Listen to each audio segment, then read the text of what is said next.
Hello and welcome to the Wild Wild West podcast. My name is Richie Riche of the MHRT Network. I'd like to thank you all for joining us this evening. Jam-packed show for you today. To kick things off, do the roundtable for those of you who are joining us for the first time. And for those of you who just simply forget who we are, we're going to remind you just because that's what we do. Directly over here to my right is the real Alex Givens. You can catch his stuff over on Arrowhead Addict and on the Lightning Fast Fantasy podcast. I even said that right this time, despite the fact that it's a tongue twister. Mic drop.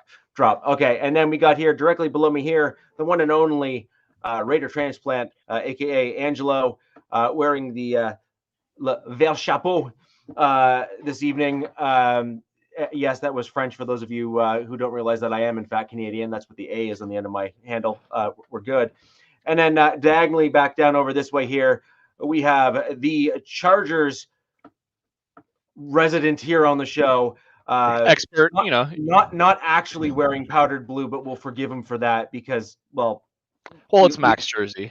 I had to. We like Robert. This is Robert here, Robert Garcia. Give him a round of applause and thank him for joining the show, guys. As the shout out to Cool Kev 75. Shout out to John Leon. Yeah. Jeffrey, thank you so much for showing up right away. Appreciate you. I know, this is great. Love the crowd in here, guys. First things first, we're going to do just a quick little rundown of what we're going to cover today, so all of you joining will kind of know what to expect. Keep those views coming in, guys. Questions down below in the chat. First things first, we are going to go around the division and talk about the free agency signings, and then we're going to go around and talk about those who we lost in free agency as well. Equally important kind of loss scenario. Some of our teams lost more players than others. And of course, some of those panelists on the panel here are quite happy with some of the people we lost. And no names, me. And then we're going to go ahead and jump right in. Then we're going to go ahead and jump right into things and talk about positional group breakdown, which we'll be doing 2 weeks now or 3 weeks now in a row. And we're going to go into the interior defensive line on both of our teams, which I really do think is going to be a real interesting discussion for all of us to have. We talked about how important the interior and just the offensive line is, and this is the yin to that yang that we're going to go into later in the show. So with that in mind, we're going to get right into the free agency signings. And Alex, I figured I'd start with you with the haircut, with the haircut and all, and we'll kick things off. Hey man, it's the sexy Alex Givens today, not the real Alex Givens. You got to change that. He's got the fade and everything, right? So we're gonna go right into the Chiefs stuff, and we'll go from there. Yeah. So I mean, obviously, biggest Chiefs news was the return of Chris Stone Cold Jones coming back. Shocker. To the demise of some other teams' wishes of just giving them all the money and getting them off of KC's roster. They were able to work out an agreement. I think it's roughly $95 million in guarantees. Worth every penny.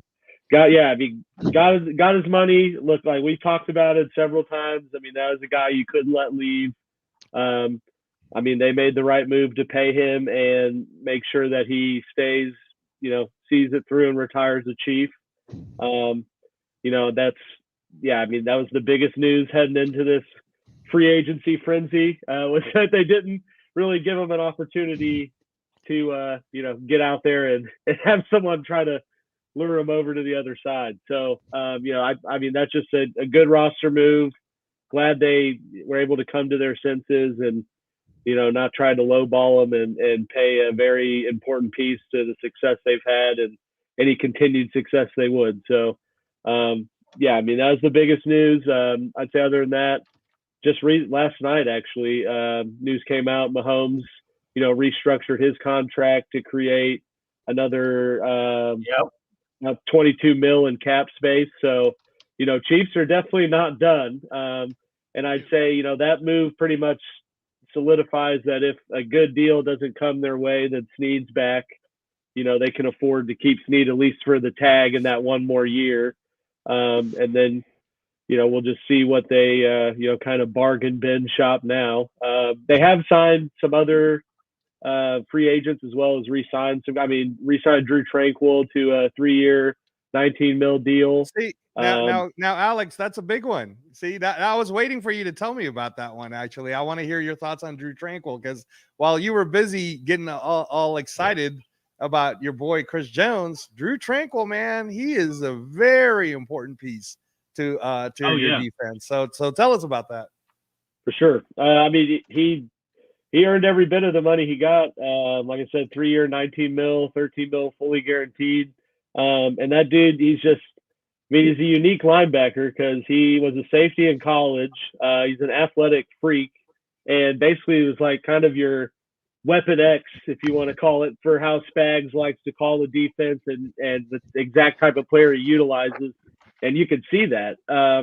This last season, he was playing safety. He was playing, edge rush. He was a delayed blitzer. Like, he was all over the place. So, huge part of the defensive success. And honestly was the one new addition to this defense, that really wasn't as good as they were this last season 2 years ago. So, that added depth at linebacker and just that versatility, brings a whole new level to the game. And it was good for them to not let him go. Flip side of that, we saw Willie Gay sign with the Saints. But I saw once, it was either Willie Gay or Drew Tranquil. And, in the recency of the NFL, Tranquil was the healthy one who could fill every role, where Willie Gay, goes through spurts of playing good, but just unfortunately, I don't think can play a whole season, whether through injury or suspension. So,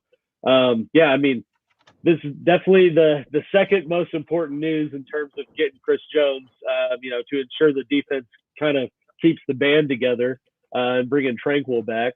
They also re-signed Mike Pennell, which is more of a low-key re-sign, but that dude was a playoff hero, literally came off of the couch to shut down. Still very important. Hey, man, no signing is a little signing. Stop being like that. I know, man. But look. First, let me just say this, Alex. You're talking like you're a Kansas guy, of course, who likes meat, but just because it's the meat doesn't mean you don't like the potatoes and the sides either, man. Stop it. I know, but I'm just saying from the sense of talking about $95 million guaranteed, $13 million guaranteed. It's a little bit. This is a sprinkle of the cake compared to the whole ass cake. So, these are 1 year re-signs. Like I said, the bargain bin shopping of bringing in the right pieces to kind of play around the key rotation and just add depth. Also re-signed Deion Bush as safety and James Winchester, the long snapper. A little bit before free agency, saw that they signed Matt Ariza, the punt god. So, we saw Tommy Thompson, punter, leave for Houston. But, that guy, if you go watch his stuff, he boots like 90-yard. He booted like 90-yard punts in college. So, going to be cool to see how that works out. And then last free agent signing that we've had so far is Herb Smith Jr., the tight end from Cincinnati. Cincinnati, yeah. Cincinnati and Minnesota, young guy, hasn't really proven to be anything, but I think he's only 25. Like solid athletic depth at tight end. He did pretty good.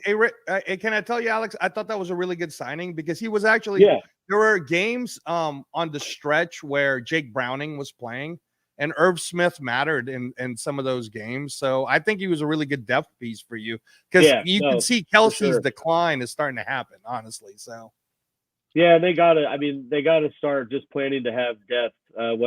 He didn't play week 1, and there was whole weeks where they kind of didn't use him. And I think it's more at this stage of his career with Kelsey, you got to plan to. You can't do it how it used to be and give him 15 targets a game, but you can count on to come up big when you need to move the ball.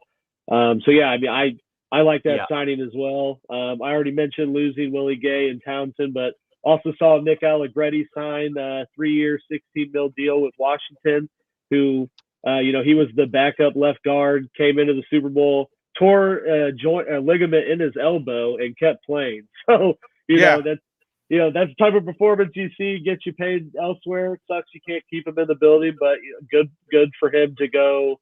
Get a little bit more money and compete for a starting job. So, hey, Alex, real quick, can I also say to you then that was one of the signings that when I saw it and he signed with the Commanders as a Raider representative and a huge Raider Nation guy, I was so happy, man, because I was like, thank you for leaving the division so we could get to Mahomes even more. So. Well, I mean, yeah, he only stepped in for All-Pro Joe Thuney. He's still there, so I mean, it's like there's a reason he didn't get paid in Kansas City, just because the other dude's still there and still good. But I mean, good for him to go get paid. Other than that, not too many rumblings. They lost Willie Gay. Yeah, I already mentioned that. Okay. They were reportedly in on Darrell Mooney before he signed with Atlanta, which I mean I would have been excited about something like that, but that definitely tells me that they're planning to be aggressive with some receiver option, whether that be newly Ryan Thomas Jr. from LSU. No, I think they might bring in a free agent as well as replenish some in the draft. Do you think it might be Mike Williams? Because Mike Williams was out there. I know. I said he could be like our KD. KD sign. He just comes play. That's wrong, man. That's Dude, wrong. I would actually cry if Mike Will went to your team. Bring the Chief Killer over to KC, dude. First Tranquil, now this. Like, oh my God, I wouldn't even know how to handle that. I mean, I don't know. All speculation at this point, but like I said, the news that they were in on Mooney. And I think they were in with Ridley too at one point before people started getting crazy. 92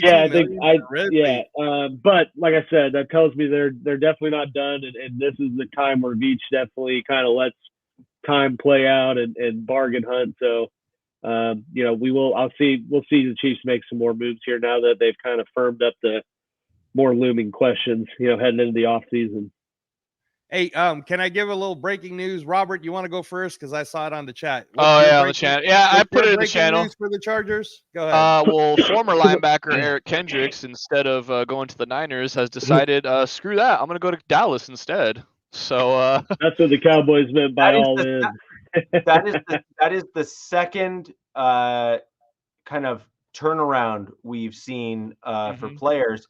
I don't know if you heard, Will Lutz had originally agreed in principle to a deal with the Jags, literally announced on air, I think with Pat McAfee, if I'm not mistaken, that the trip to the Jacksonville Jaguars went great, fantastic.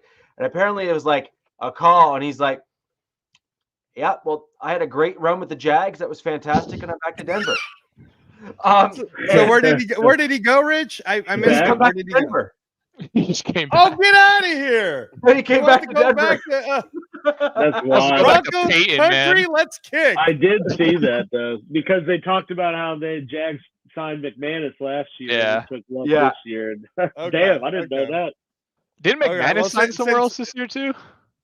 Hey, since we were on the O-line, I want to give this breaking news. This is just from 16 minutes ago, but I've been waiting to see if we were going to get Jonah Williams, but Jonah Williams is signing to the Arizona Cardinals.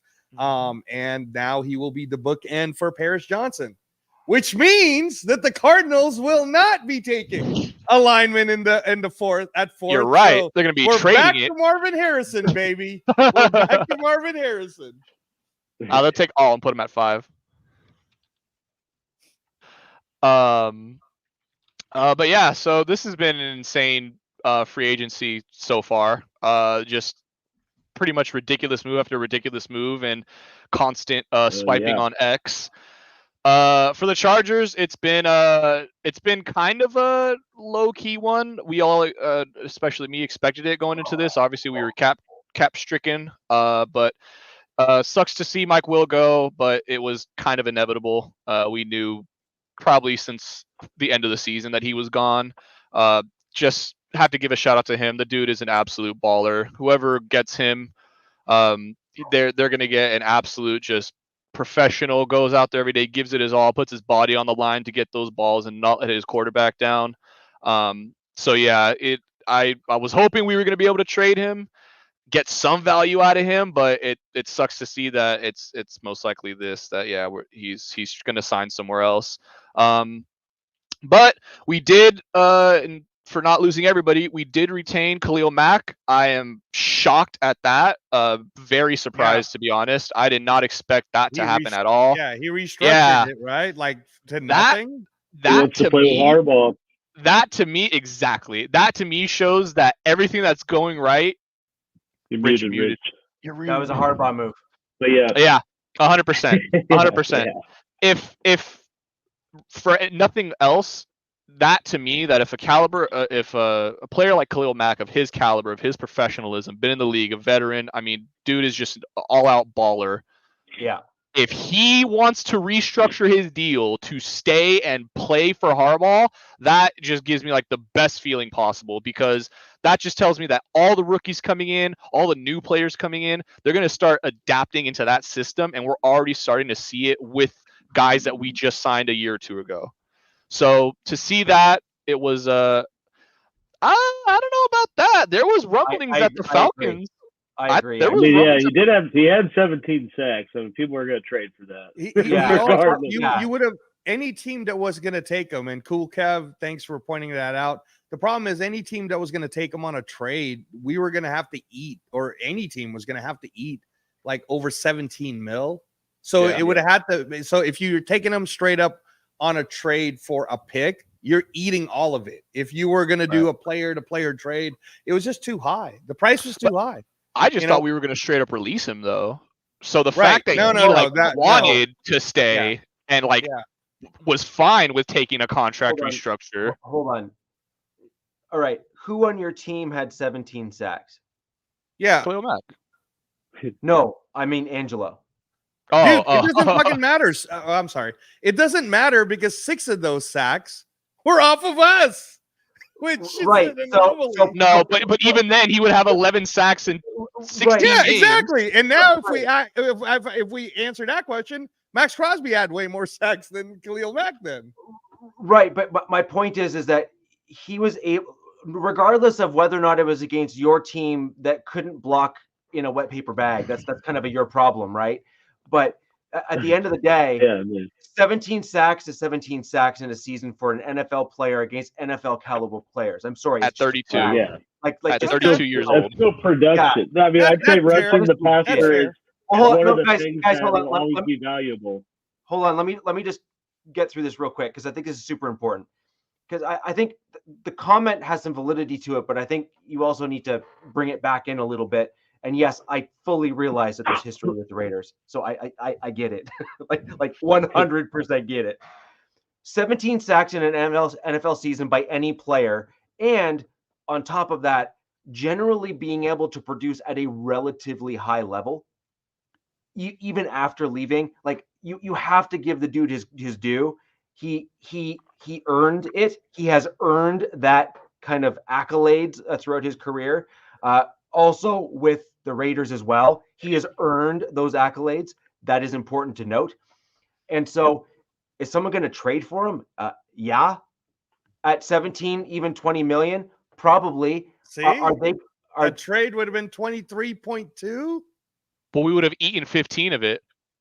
No, because his whole check was like closer to 40. Dude. Okay, so let me ask you this, Angelo. Let me ask you this. For a team that is already pretty much like set, you would say, like the Falcons, who had a pretty good defense last season, you don't think that adding somebody who just got 17 sacks the season prior in a terribly coached offense, terribly coached team to begin with, the dude is just a freak of nature, and we've seen it every year. You're going to tell me that nobody wants to trade for that?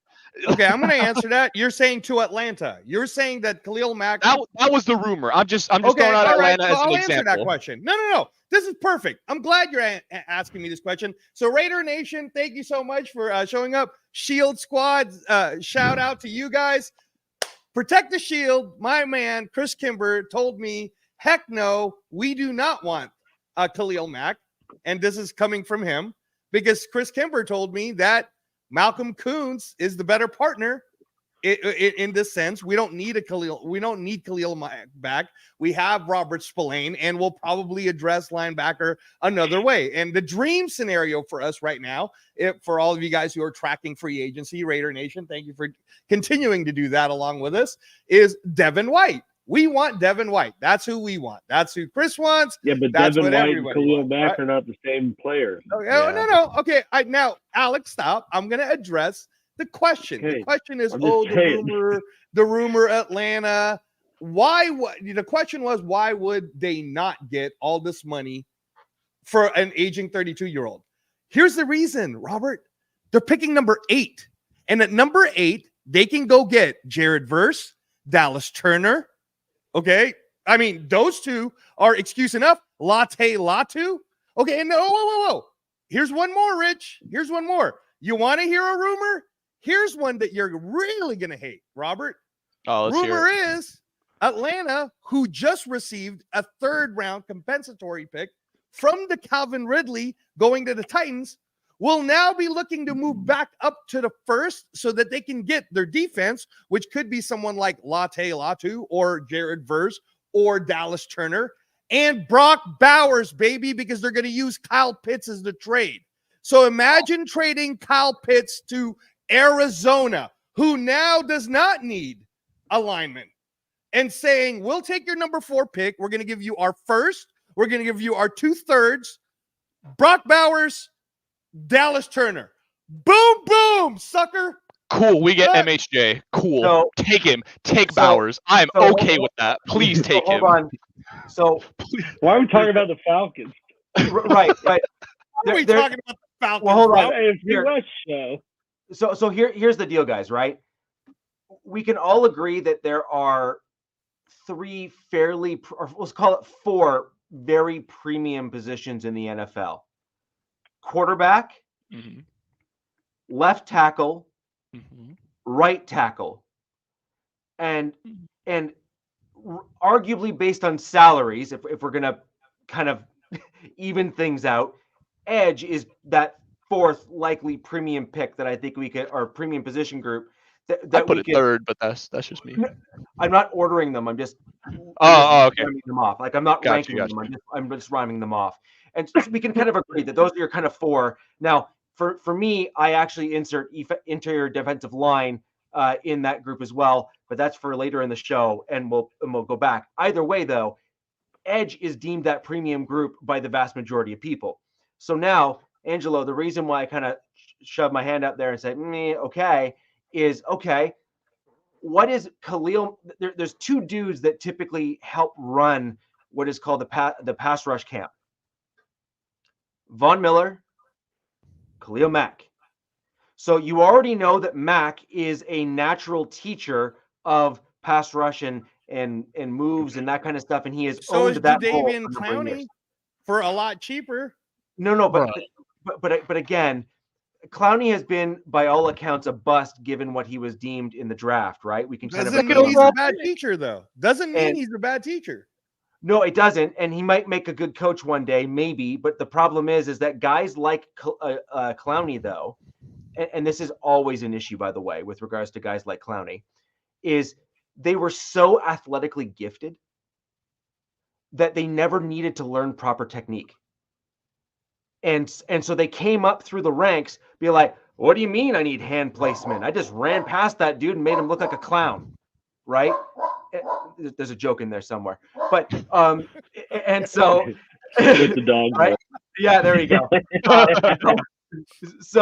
But the thing is, with guys like Khalil Mack, with guys like Von Miller, with guys like the Bosa brothers, with guys, all of those guys that all are like the Watt brothers. There you go. Like that's another group. Yeah. They had to legitimately learn the craft. They had to learn how to play the position and how to play the game, because they were always very gifted athletes, but they were never gifted like Jadeveon Clowney was. That dude is just a freak, right? So now you flip that coin, you say, all right, why did I put up my hand like that? Well, easy. So you get in a high-priced dude that's got 2 years, I think 2 years left on his deal, if I'm not mistaken. Yeah. Right? He's got 2 years. years left on his deal. So you trade for something like that, and sure, go get a Verse or go get somebody else, but guess who you're pairing him with? You're pairing him with a dude that is a natural teacher who has elite level skills at that position group. And then you have natural continuity between old and new. And then you move on after 2 years and call it a day. Like I can, like, as much as I agree with what you're saying and I understand what you were saying, I do think that it's a complete, you're ignoring the other half that may well actually be more valuable, which is get a stud teacher who's also a stud still at the NFL, and then you can kind of, progressively move on and go onwards and upwards. I think where Robert kind of trapped himself, counselor, on this is that he asked me the question about Atlanta. What he should have said is, why couldn't the Commanders use someone like Khalil Mack? Why couldn't the Panthers, who just lost Brian Burns, use someone like Khalil Mack? No, hold on. I'm not done. Because Mr. Robert Garcia here, who loves the idea of having Marvin Harrison. And in fact, if you guys can go ahead and watch our show, me and Robert did a fire show on Sunday. I apologize, Rich, that my internet was doing this weird thing with my face, but the audio on it is perfect. So if you guys just want to put it on the side and listen to it like sweet music, listening to Chargers and Raiders talk, it's a great 2 hours. So thank you, Robert. Thank you, Robert, for giving us that information. And we were playing this scenario. Of what would a trade with the Raiders and the Chargers look like going from 13-5. And then he just basically denied it at the end. And then the Raider Nation started slapping Robert in the face on the chat room. But anyway. Give me a break. Anyhow, hold on. Robert's so in love with this idea that Marvin Harrison's going to go in there. 2 Sundays ago, I had Chris Kimber, who is the Harbaugh expert. There is nobody better that will know more about Coach Harbaugh than Protect the Shield, Chris Kimber. And he told me Harbaugh wants to build the trenches and he is in love with tight ends. So number 5 in all of the mocks that you're seeing about number 5 is going to be Brock Powers is very real. Very real, according to Protect the Shield. Very real that number 5, Brock Bowers, can actually happen. I can see that. They did Thank just you, let Alex. Everett go. Thank you. We did just sign Will. We did just sign Will Dissly, though. We just signed a tight end to a deal, so I don't see why you would double dip in taking a tight end with the first. I think it's good for like 2 games every year. Okay, no, listen. We signed Will Dissly to be a blocking tight end. That is what we're paying him to be, is a blocking tight end. Because we haven't had good blocking tight ends in since Virgil Green was there, and I don't think anybody. Rich might remember him. Yeah, old Virgil. Yeah, exactly. So. I'm fine with that. I was on the Brock Bowers train, but I'm more on the Brock Bowers train if we trade back. I'm not on it if we take him at 5. You're not going to get him if you trade back, because Atlanta will get him. Hello, Atlanta has Kyle Pitts. They have Kyle Pitts. They're going to trade Kyle Pitts. Okay, no, they're not. Where are you getting this from? Where are you getting that they're trading Kyle Pitts from? They're not even playing the board. They just got Kirk Cousins. Why would they trade Kyle Pitts? Why would you trade away your Brock Bowers? Because Kyle Pitts is on his final year, and then they're going to have to pay him a lot of money. Why are you going to have to pay him a lot of money? He hasn't done anything. What is he worth? Oh my gosh, you're killing. Okay. I'm sorry. Rich, can you bring order to this and explain how important Kyle Pitts this was looking to be interesting. Devolved into. Fell. It's not great. So either way, I do think we're going to have some interesting free agency, and actually I do think that the draft will also be a little bit more active than people think, which is what you guys alluded to. It'll be I'm excited for that. We'll bring the temperature down a little bit there. So with that in mind, I'm going to just jump in and go into the Broncos stuff. And are we talking about free agents? So let's go right into this and go from there. Yeah. So I'm gonna go into the folks that we signed. My dog doesn't even like. Thanks, Space Beast. No. I'm right there with you. Hey, you know what, Space Beast? That's cool. That's cool. I ain't drinking that Kool-Aid, man. Yeah. So I'll go through the folks we signed here, okay? Which is we signed just today little Jordan Humphrey again. He's that beast of a wide receiver, great guy. Sean Payton dude should come as a surprise to nobody that he's back with us. We re-signed safety PJ Locke, who was easily our best safety last year. And I mean, easily our best safety on the roster. We re-signed. Yeah. Let's not forget that Rich absolutely hates Justin Simmons. Okay, so man, let that kind of just undertone sit in there. Oh man. I have a comment for that just a little bit down my list here, Yeah, Mr. Scott. We'll cover cover that nonsense off in just a moment. No, cover it. It's okay. Okay. All right. I'll defer some of my time. So here's the deal. Justin Simmons in coverage last year was somewhere in the mid 40s in terms of rankings. The dude that we signed at safety, I just want to make sure I get his name, Brandon Jones from Miami. All right. Okay, was ranked in the mid-teens in terms of coverage. He is also a versatile safety, which means that he has a wide range of skill sets. And Justin Simmons, I just urge you to actually look at the tape, not look at the stats, because Justin Simmons to me was very similar from a stats perspective to what Russell Wilson was last year. He gets a bunch of interceptions, which are opportunistic, which you have to give him credit for, because you against have Mahomes too. Like you have to give him credit. I was going to ask you that, Alex is happy because Justin Simmons, I think, has the most interceptions out of Patrick Mahomes. Yes, is that correct, Alex? Like 4 or 5. Yeah, like 2 in one game. Yeah. The Raiders are working on bringing Justin Simmons. Rumor, Raider Nation. What did I get Justin Simmons though? Cut. Yeah. But the thing is, you have to give him credit. He intercepted Mahomes. Mahomes is a great quarterback, an elite quarterback, and give him credit where credit's due. But it's more than just one player, 2 games a year. It's the totality of the work you put on the field. And there's a ton of missed tackles. There's poor angles on plays where he was gashed. That's funny. That's a good one. I think Simmons already signed. did he already sign with someone? He's in talks right now with Tennessee. Philly. Okay. Philly's out on him. Philly was out on him. They actually went a different direction, and that's what I was going to say, Alex, is that if he was, by the way, this has nothing to do with Simmons as a dude. As a dude, the dude is incredible. Like he is top shelf. But as a player, strictly as a football player.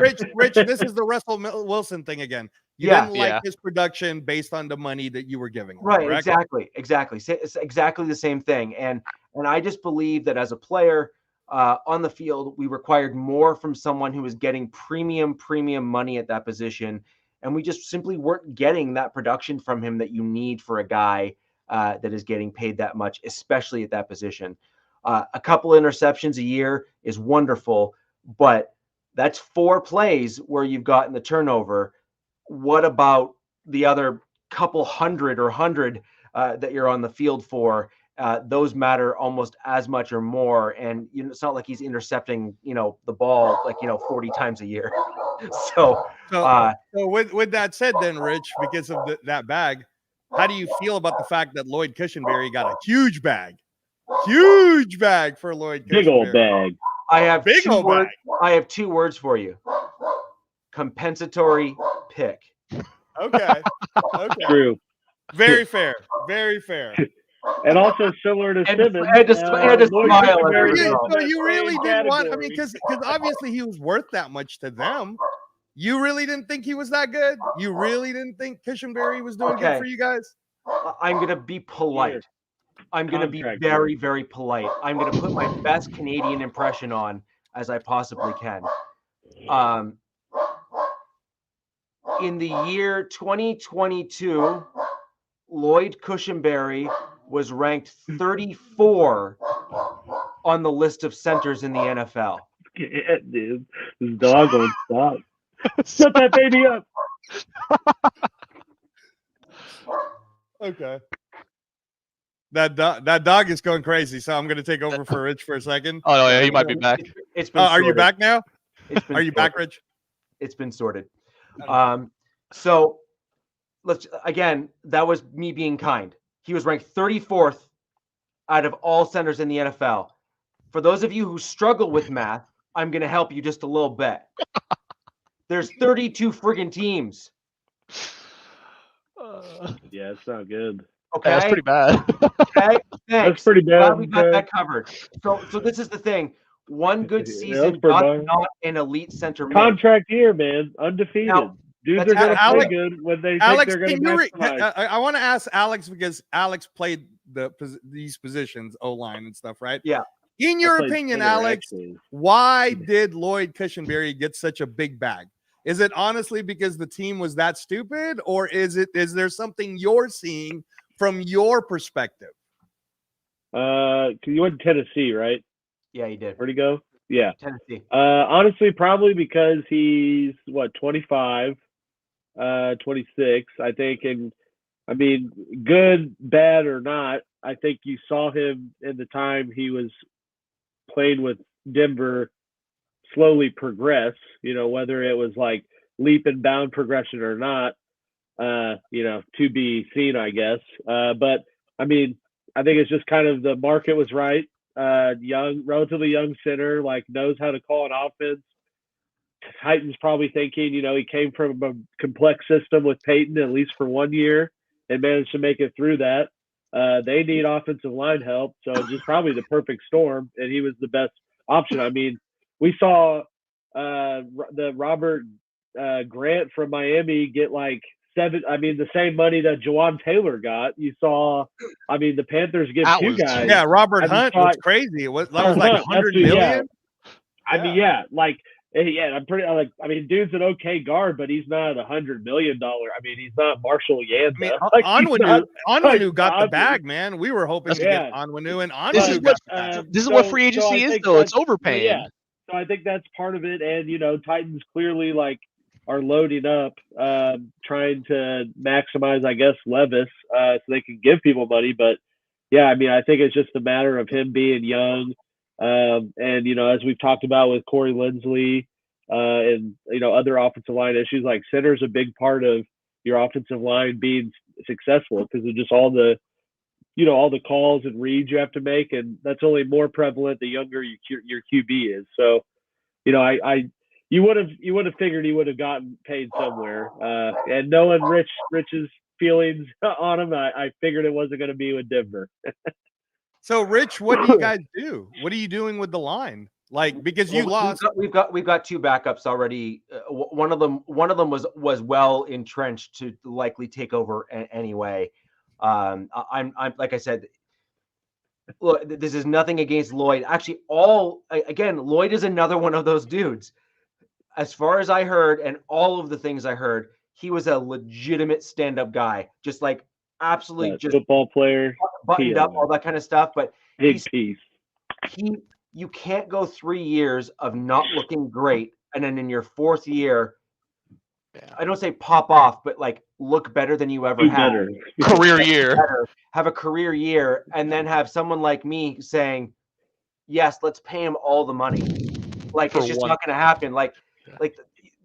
The best centers in the league typically have an okay first year with a few flashes, and then their second year go boom, and they just level up. And those are the guys that you typically end up seeing being the Corey Linsleys, the Jason Kelsey's, Creed Humphrey, those dudes there are the ones that are at that level. Guys that followed the trajectory of Cushenberry that you've seen, in recent NFL years, they typically don't really pop off. They don't ever hit that level. They don't hit record-setting contract levels like the Tennessee Titans opted to pay. It just doesn't happen. And that's just, again, those are facts based on history. Those are facts based on history, not just my personal opinion on him. Because frankly, my personal opinion on him for most in here doesn't really matter. I'm actually going off of what we've seen from proof, right? Joe Thomas was a dude like that. Again, left tackle, not a center, but a left tackle. He had that little slow growth, and then literally on the worst team in all of football for every More year like of his every career. Decade. His whole career. The dude was literally deemed the best left tackle in all of football. And it wasn't even close. And Yeah. it wasn't even close. Universally regarded. Yeah. No, that's a good point. That's a good So, point. anyways, I'm going to quickly go off the rest of the guys we signed just to kind of get it out there. Love to kind of know your guys' thought. So we re-signed PJ Locke, Michael Burton, who's a fullback. Again, he's a Sean Payton guy. Yeah. Yeah. That's a good one. Will Lutz, yeah, he was a Chief. Yeah. He's got a ring. Yeah, we re-signed back Adam Trotman. I mentioned him, I think. On our Tight last end, show. right? Tight Yep. end. Yeah. He's that tight end that They traded breed of for him. tight end that I actually really like. He catches the ball, he blocks well, and he's just reliable. You know what I mean? He's just a reliable dude. And I think that's an important trait for a tight end. Now, is he going to be that dude that's going to just blow your mind when he catches the ball? No. Is he going to be that course guy not. that you're looking at him and saying, "Oh, you got to pay him like all the money"? No.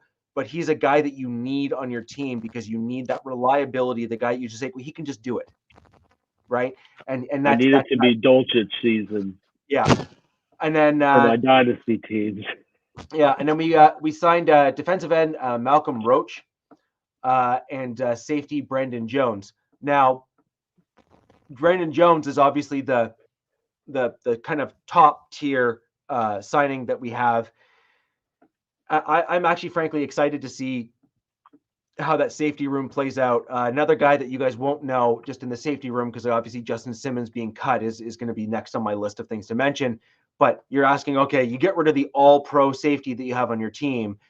How are you going to ever replace that? Well, a lot of people forget that we had another safety on our team. His name was Caden Stearns. And he had some massive flashes, like huge flashes. He got hurt the last 2 seasons, but when he was healthy on the field, he was projected to actually start pushing both Kareem Jackson and Justin Simmons for the starting positions because he was looking that good when he was healthy. And I really do think that as long as he can stay healthy, and I think our strength and conditioning folks are certainly much improved from when he was last hurt. I think that that will likely happen, in my opinion. So those are the signings for my Denver Broncos. Okay. We have cuts, and I think this is going to be well, we cut a lot, but hey, why not when you're trying to absorb $85 million in cap space? So we cut Kareem Jackson, safety Justin Simmons, who we spoke about just earlier, tight end Chris Manhertz. I also have some new news on. Man, that hurts. Yeah, I did. Breaking news. You got breaking news? Yeah, so some new news that just came out, which was there were some question marks around Russell Wilson in terms of how he was cut. Not that he was cut, but how he was cut. He was cut with a post June 1st designation. And so something for everyone here as well as the panel here to process and whatnot. Save more money. That's why you do it, right? That's why you did it. Yeah. And so we also cut Mike Purcell, K1 Williams. One that I was surprised that we haven't brought back yet, but if you want my honest opinion, I think we are going to bring him back, and that's Cameron Fleming. He's an offensive tackle, kind of a swing tackle kind of guy. He was one of our best tackles on the roster last year, and I think that he can be brought back on a relatively inexpensive deal, and I think the Broncos will probably attempt to do that again just because his familiarity with the offense. Fabian Moreau was also cut. Jonathan Harris was cut. Justin Stranad, inside linebacker, was cut. Running back Dwayne Washington and linebacker Ben Neiman, who, Alex, I know you're familiar with that name, came from the Chiefs. So those are the cuts that the Broncos had. And then either were cut or just let go. Just some news, generally speaking, in terms of the players that most Bronco fans will at least know their name, and likely you guys will as well, and probably most of you joining the show. Inside linebacker Josie Jewell, otherwise known as the Outlaw. He signed a 3-year deal with the Panthers. for $22.75 million. Yeah, as a contract. Gee. I saw that because Josie Jewell was good for fantasy. I used them a couple of times. Yeah. Actually. So that was Josie Jewell's contract. We just spoke briefly. Center Lloyd Cushenberry signed with the Tennessee Titans on a 4-year deal worth $50 million, resetting the center market in the NFL. Thank you for signing so cheap, Andre James. Yeah. Yeah. And then Russell Wilson, and again, some interesting news in above and beyond the June 1st, post-June 1st designation, is he signed with the Pittsburgh Steelers for $1.2 million. City. That's right. Interesting information came out over today and yesterday, though. The talk and rumors out of Team 3, which is his crew of folks that like to hype him up. Yeah. Mr. Unlimited. Yeah, Mr. Unlimited. Let's cook. Let's rad. That crew. God. Those fire them. Yeah, those guys. But apparently, Russell Wilson was dead serious when he said through his proxies that he did not want to sign the league minimum deal. He was dead serious. Apparently, this is what multiple sources have come out and said this in the media. Is that he wanted to sign that $10 million, 3-year, $10 million a year kind of deal, like the $30 million, basically what Brendan Jones got from the Broncos. Russ was looking to try to sign a deal like that. That greedy bastard. Well, no, he wanted a team to commit to him. No team's doing that, man. And no one would. No one would. Yeah. And no, in fact, Rich, me and Robert had a whole. We had a whole like.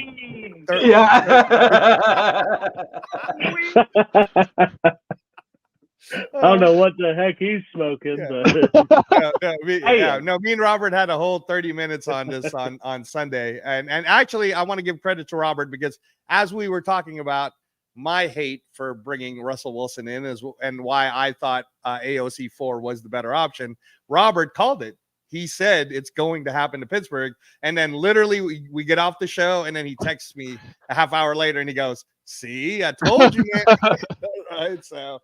It just made the most sense for him. It's that team has, although trading Deontay Johnson was way beyond me. I don't know what that was all about. Crazy, right? I saw a report. Apparently, the Chiefs were in on that, but the Steelers didn't want to trade him within the AFC. Oh, wow! We almost had him. Yeah. So that kind of like. Before that happened, it made sense. You had two great receivers there, great tight end, great running backs.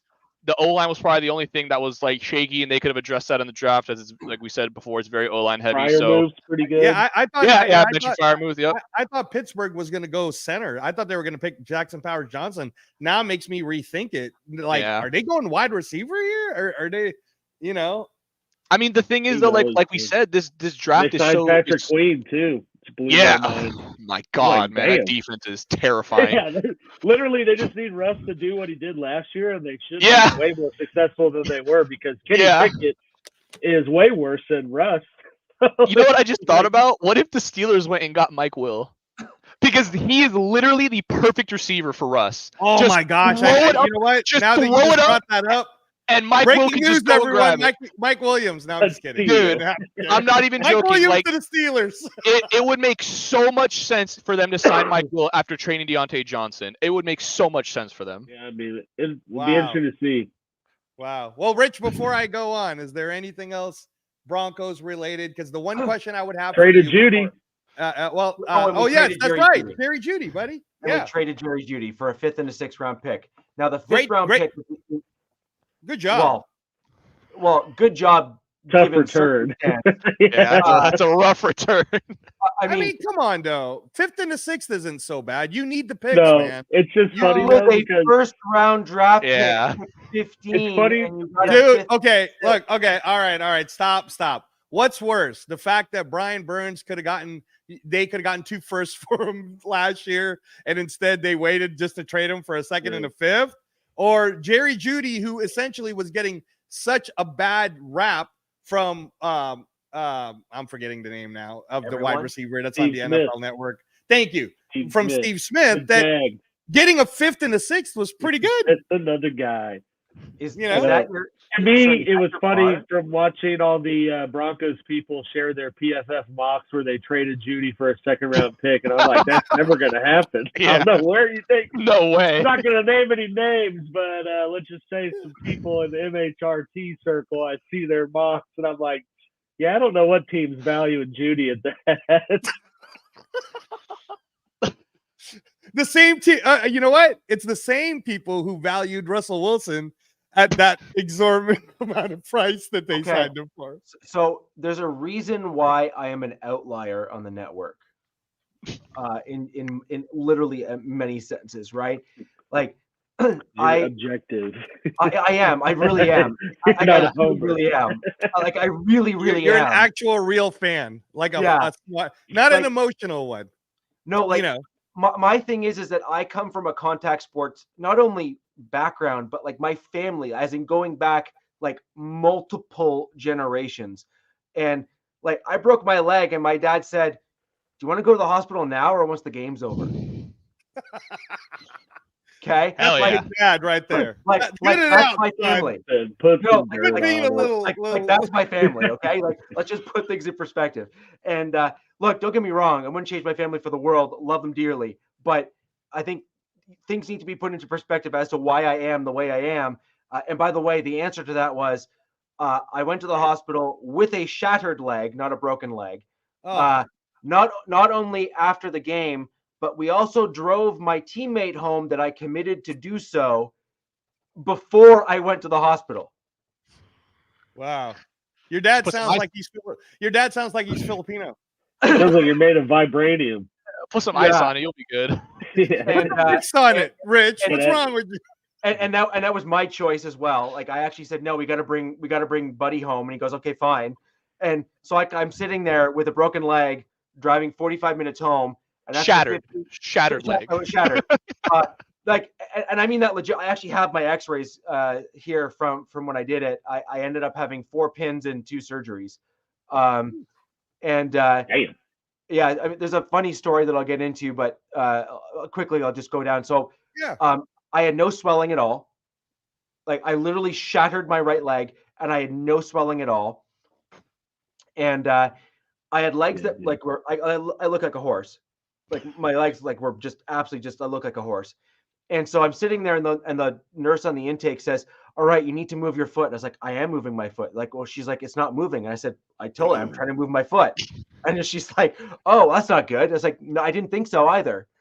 And I was like, "I don't know if you could tell, but I work out." And she started laughing. She goes, "Well, what's the pain?" I was like, "I don't know. Pain's relative. It hurts a little bit." And then she's like, "Okay, go wait." So I waited for 5.5 hours in the waiting room. Oh my god. And then I got taken in for my X-ray, where I waited for another hour for the X-ray results to come in. Yep. And this image is etched into my mind forever. So the X-ray nurse was about 300-ish pounds. Shoot. Okay. She can play line. Wasn't expecting that. On a slim day. Chargers need to call her. Like on a slim day, okay. That was like maybe after a dump or something. And so anyway, she's That's my about God. as graphic as it's gonna get from Rich. After a From dump. Canada. she's coming out of the hall, and she's coming from like the double doors that are kind of like down the hallway here, and I'm out and just slightly around the corner, and all I hear is, "Holy!" She's waving the paperwork of my X-rays. She's like, "You need to have surgery like now." And I was like, Dang. and I was like, "What do you mean?" She's like, "Your leg is like really badly broken," and I mean like Wow. really badly broken. Damn. Or you could have been Jim Otto, but it didn't And I happen. was like, okay, well, it's like 9:45 at night now, or later. Is there a surgeon here? She goes, "No." I was like, "So what am I supposed to do?" She goes, "We're gonna cast your leg and send you home." And I was like, Wow. "Lovely." Solid. Yeah, solid. So she goes, I think we might see you tomorrow or the next day. We might. If your leg doesn't That's rot that free off. health care. Universal health care in Canada, people. Yeah, that's And, that free health care. and that is exactly what free healthcare gets you. Oh my So god. anyways, guys, Wow. that's the that Those was my Canadian story. taxes are hurting, man. But Yeah, not a that's political my story. show. Not a political show. Yeah, that was my story. The broken leg. It was the really really large lady that barreled down the hall, probably faster than she's ever ran in her life. Yeah. She ran a 4.340. Wow. Oh Wow. man. Well, thank you, Rich, and again, I don't mind listening to that stuff. I guess that's the transition to Raider Nation. Yeah, Is that go the transition? Raiders. Yeah. All right, Talking about breaking Raider legs. Nation, Shield Squad, all of you guys who are sticking around, thank you so much. First off, I want to start saying my goodbyes now because I'll have this show with you guys, and then I'll have next Wednesday, and then I will be gone. So it's been an amazing time to see you all. You guys have been wonderful. Been with you since right after the Super Bowl, gotten to know you guys. Alex, if you ever want me on your awesome shows, the Arrowhead one, I'm sorry, I'm butchering it, probably worse than Rich, but the fantasy one and the Arrowhead one, I'm a big fantasy guy too. So anytime, always. And I know, Robert, you're working on getting your channel to happen. Yes, and Rich, I'm always down for whenever. So but thank you very much. This is my first set of goodbyes, and I'll do a more formal goodbye next week. But thank you. I hope you have had as much fun with me as I have had with all of you. Secondly, as Rich pointed out on the last episode, so please watch it. That was a pretty fun episode for us last Wednesday. I am now not wearing the silver and black. I am back to the green hat, and I am wearing my I wear green because of the organ donor who saved me shirt. And the reason for that, Raider Nation, is because I am 19 months liver transplant. I am alive today because of organ donations. So if you have not considered it, please do. I am doing some stuff to get the word out more and more. And one day, because everybody keeps asking, when am I going to do my own show? I'm honestly not ready yet, guys. Transplant recovery is very difficult. So hopefully by the end of the year, maybe I'll do a Raider transplant show. But in the meantime, happy to guest on everyone else's shows. As far as Raider Nation goes, oh my goodness. Can I get a Raiders? Because we finally got what we needed. Sure, Chris Jones went to the Chiefs, and yes, it wasn't the greatest thing. I mean, I don't hate Andre James. I just think that Andre James was getting treated like a baby by Chris Jones. So, there might be some other options, but who knows? Maybe he'll grow. I don't know. I know that he's certainly the starting center of the future. So Raider Nation, you already know that we signed him. But thank you, Matt Marinovich, because that is the big one. That, sir, just made us. I mean, look, man, even Hondo Carpenter went off on a choir-like sermon about this. We are the last team to beat the champs. We are the last team to stop the team right now who wants to be the first team to do what the 49ers couldn't do, what the Dallas Cowboys couldn't do, and what the New England Patriots could not do, right? Like, there's all these teams that have never done it before, unless I'm mistaken. Am I mistaken? Has there ever been a team that's done 3 in a row? Ever? No, right? Okay. No. So the Chiefs are feeling good. They signed, I mean, like, Alex Givens, ladies and gentlemen, is so happy that he got himself a haircut, right? He's wide awake. He's not yawning on this one. He's actually listening to what we're saying because he's just so excited. He doesn't have a care in the world. He's like, oh, we got Chris Jones. We're totally going to win.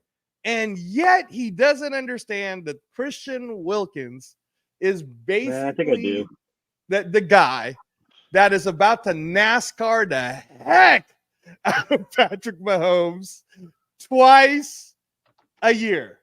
We signed him for the bag, and we got him, actually, guys, because of the whole Nevada state tax thing, got him pretty cheap. Really, it's kind of comparable to what Chris Jones got if you think about the tax part of it. But Christian Wilkins is extremely happy. For any of you guys who don't know who this person is or why we all believe that he is the perfect Raider, please go watch Hard Knocks on Max with the Miami Dolphins, because you see all of his offside line type character, and he matches perfect in that locker room. When we're doing those cigar Sundays, Christian Wilkins is the guy that's going to be dancing in the middle of that room, and so happy. So they did exactly what I had been saying, at least since December. Stop trying to surround the quarterback and start surrounding Max Crosby, because Max Crosby is the Patrick Mahomes kryptonite. And there is one team we got to take down. The one team we got to take down is the Chiefs. So it's time for everybody to start getting scared, and it's time for everybody to start believing that the road to the AFC West is no longer through red, people. And I get it. It's all just talk right now, Angelo. You're talking smack like AP, like you guys already won the Super Bowl. No. We're going to work hard. We're pride, poise, right? Commitment to excellence. That's fine. But when we start talking about some of these moves, right? The Christian Wilkins move was a big domino for us, because by doing that, you now start to wonder, are we going to somehow address our O-line with a Dalton Reisner who's still out there? Unless breaking news happens, Dalton Reisner is still out there. Zietler's still out there. There's still some other pieces, right? Okay. Are we going all in for Dalton Reisner? What's that? What happened? Are you excited about maybe? No. I want to address the line because no. Let me finish my soliloquy here, because I'm going to get to who I want. But anyway. But there is news, because as you know, Raider Nation has been split half with give up the farm to go get Jaden Daniels. And I'm the guy since December who was getting crapped on for saying, let's go get Fuaga. Let's go get Fuaga. I said it last Wednesday. Let's go get Fuaga. Let's not let Denver take Fuaga before us. Let's trade up to go get Fuaga. Let's trade up to 9 to make sure we go get Fuaga, because Fuaga is the guy we're going to get. But we don't know what's going to happen with free agency yet, right? So going down the list, yes, we signed Andre James. Yeah, so I get it. All right, let's keep him in the system. James Craig can work with him. Maybe it means that Dylan Parham is going to center and Andre James is going to be a guard. Maybe it means they're going to keep Dylan Parham a left guard. I don't know. I don't think that O-line room's done yet. But remember that we still have DJ Fluker and we have all these other people on reserves that are going to get better. But we do. I get it. Like in a way, they said we addressed center. And when we're talking draft, the guy I've been paying attention to, so I want to say it on record now, is I believe we could steal Tanner Bartolini of Wisconsin in the 4th, 5th round. Somewhere around there, we could steal that guy, because I think he could be the next Travis Kelce, but maybe I'm wrong. We'll see, right? Probably the one that hurt me the most, and I get it. I shouldn't not talk about Kanai Magua, but like he's not going to be a starter yet, but he's nice to re-sign him. And of course, I love Amir Abdullah. I'm glad that we re-signed him. I'm glad that we have a veteran presence in the running back room. I like him most because he's a martial artist, and every time he scores a touchdown, he does that taekwondo flip kick that I like so much. So that's great. But really, yes, we need to address running back, right?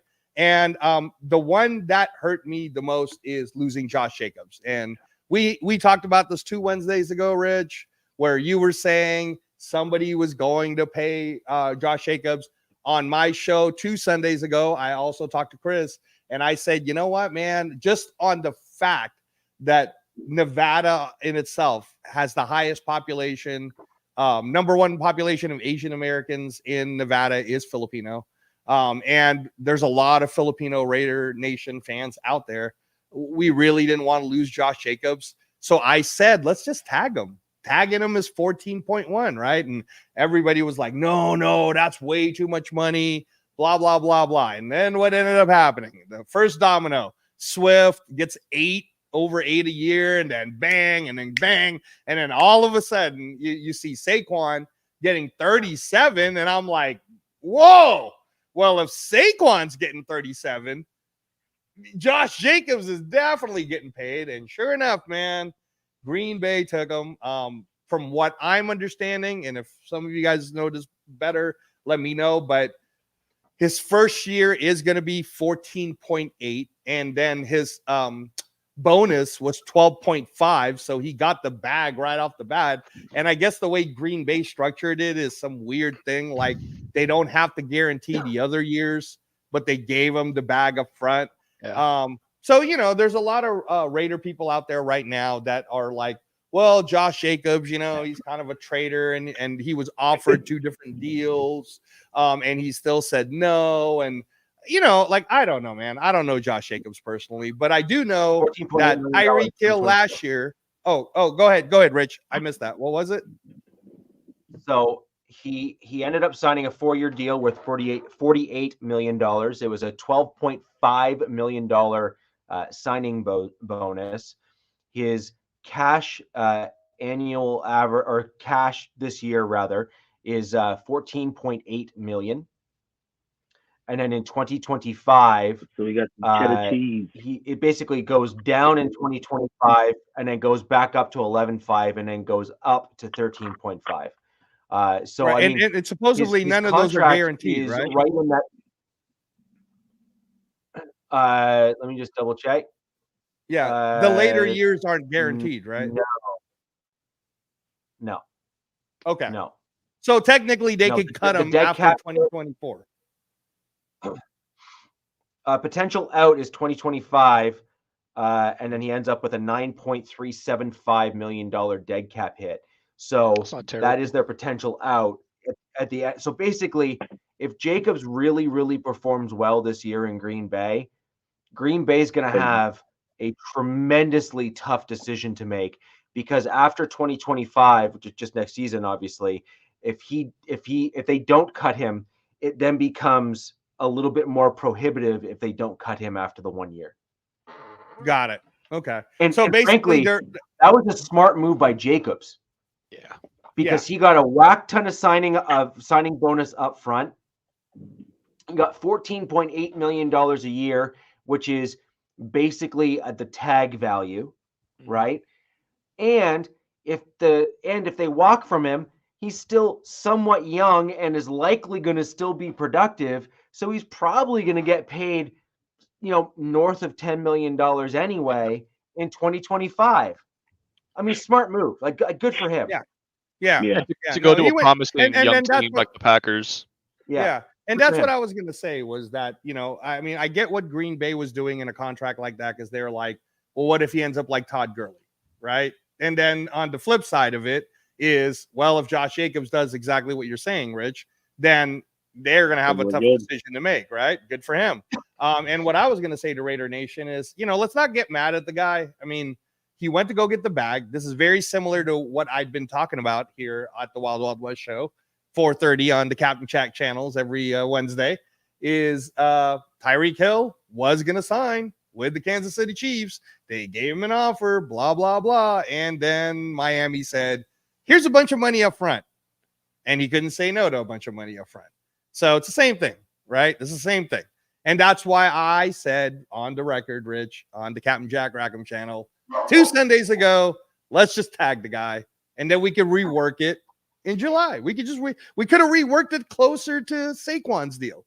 We could have reworked it, in between, right? But by tagging him, we wouldn't have had to let him go. And now that he's gone, you guys do have to admit, what do we do at running back? Because I mean, just if I can, Rich, I had this already set up, but the current running back carousel, because everybody keeps talking about quarterback carousel, which I can do for you guys too. But real quickly, here we go. Derrick Henry is now with the Ravens. Aaron Jones is now with the Vikings.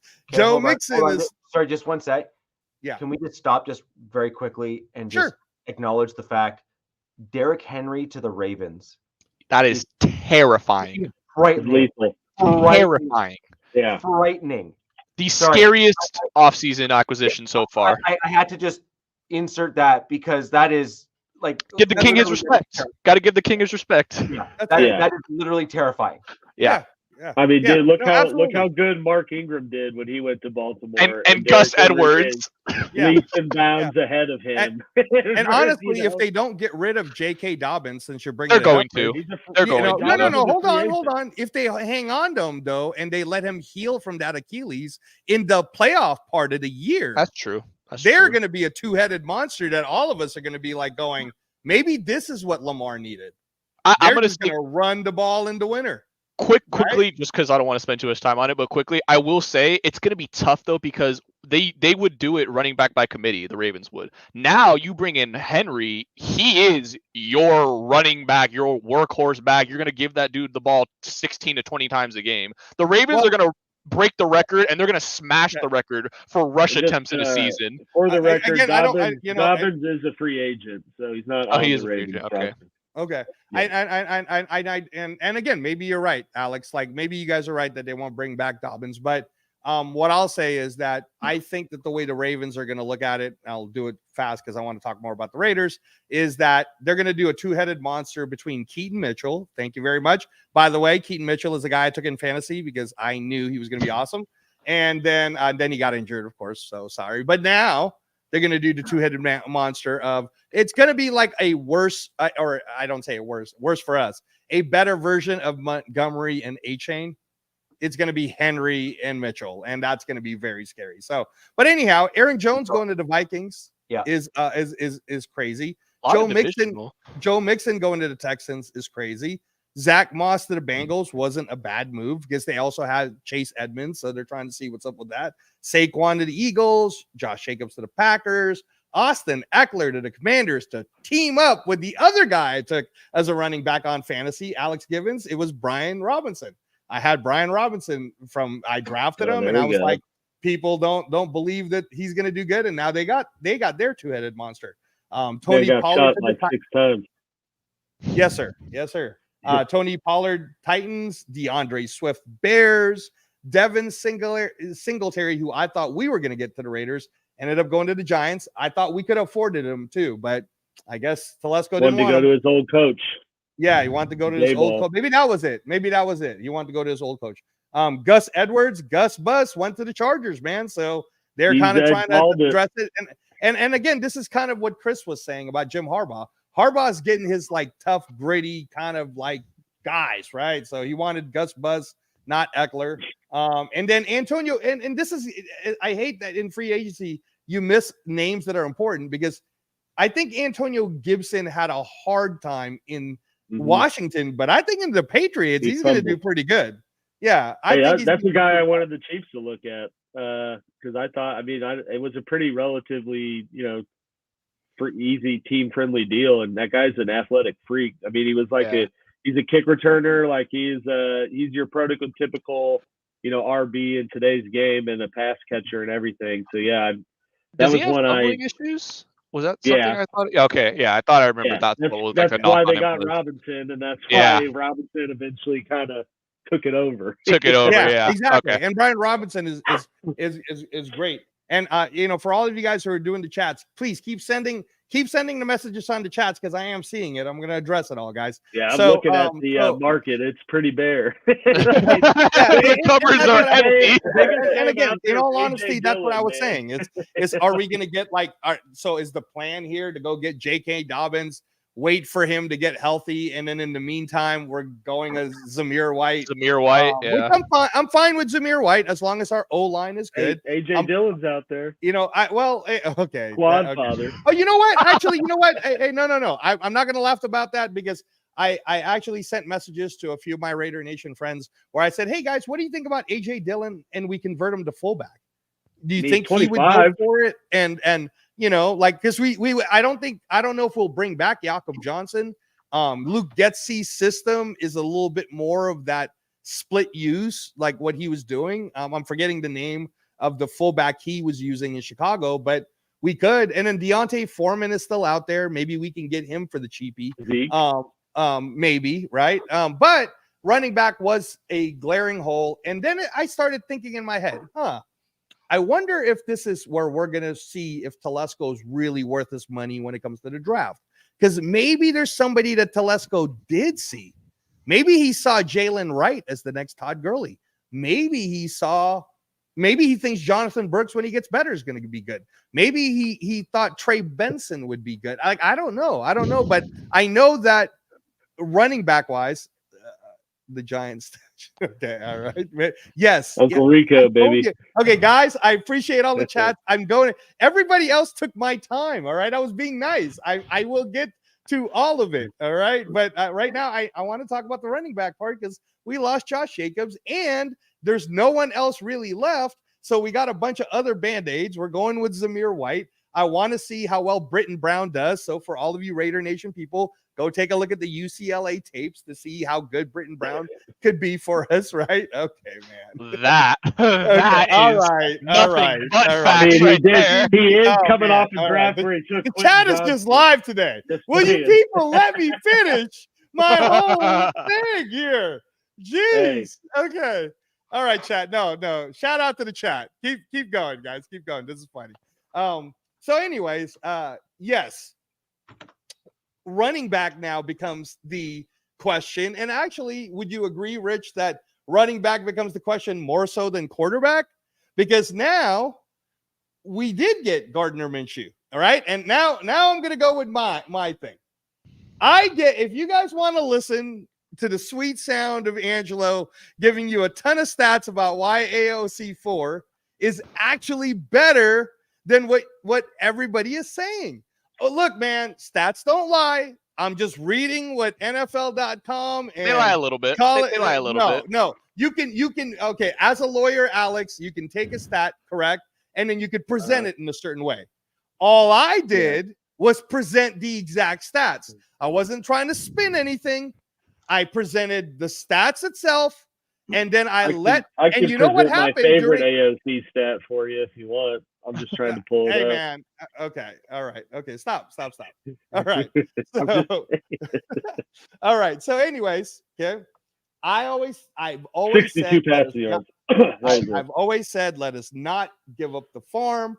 I want to get Fuaga. I want him so bad now that everybody's seeing how good he is that I want to trade up to make sure we get him. Because until we address that O-line on the right side, we're pretty screwed, because then Chris Jones is going to come on that side and beat that. He's going to go through the center and on that side, and then we're screwed, right? So we get someone like Fuaga so that Fuaga could go double team that guy.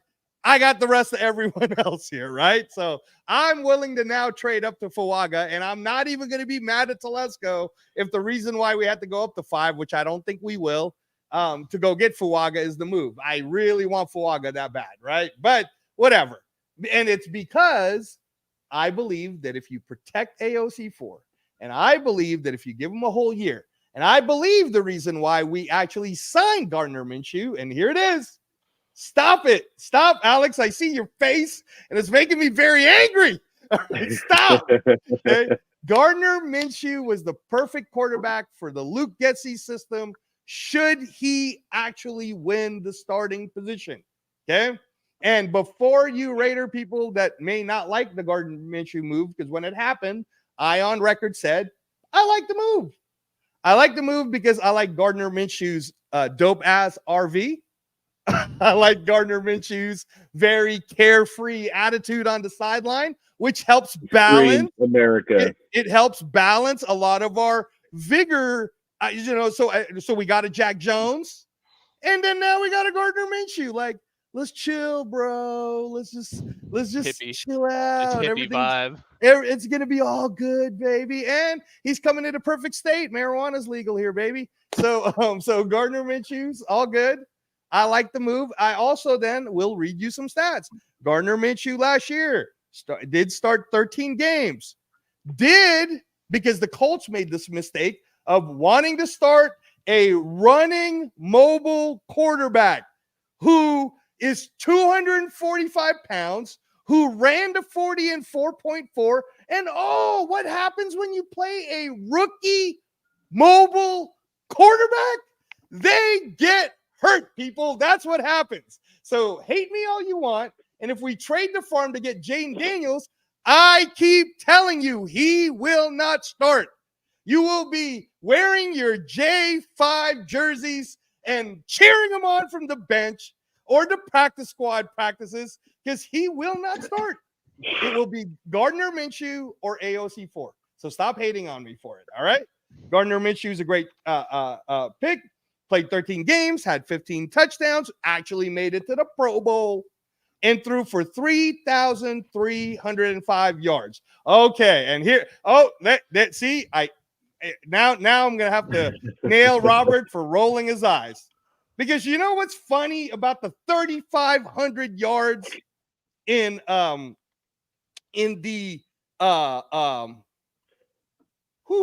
the 3,500 yards that Gardner Minshew played in the 13 games. It actually parallels the 10 games that AOC4 handled, and he was able to do 2,143 yards with 11 touchdowns. Gardner Minshew threw 15, so that's only 4 more in a 3-game period.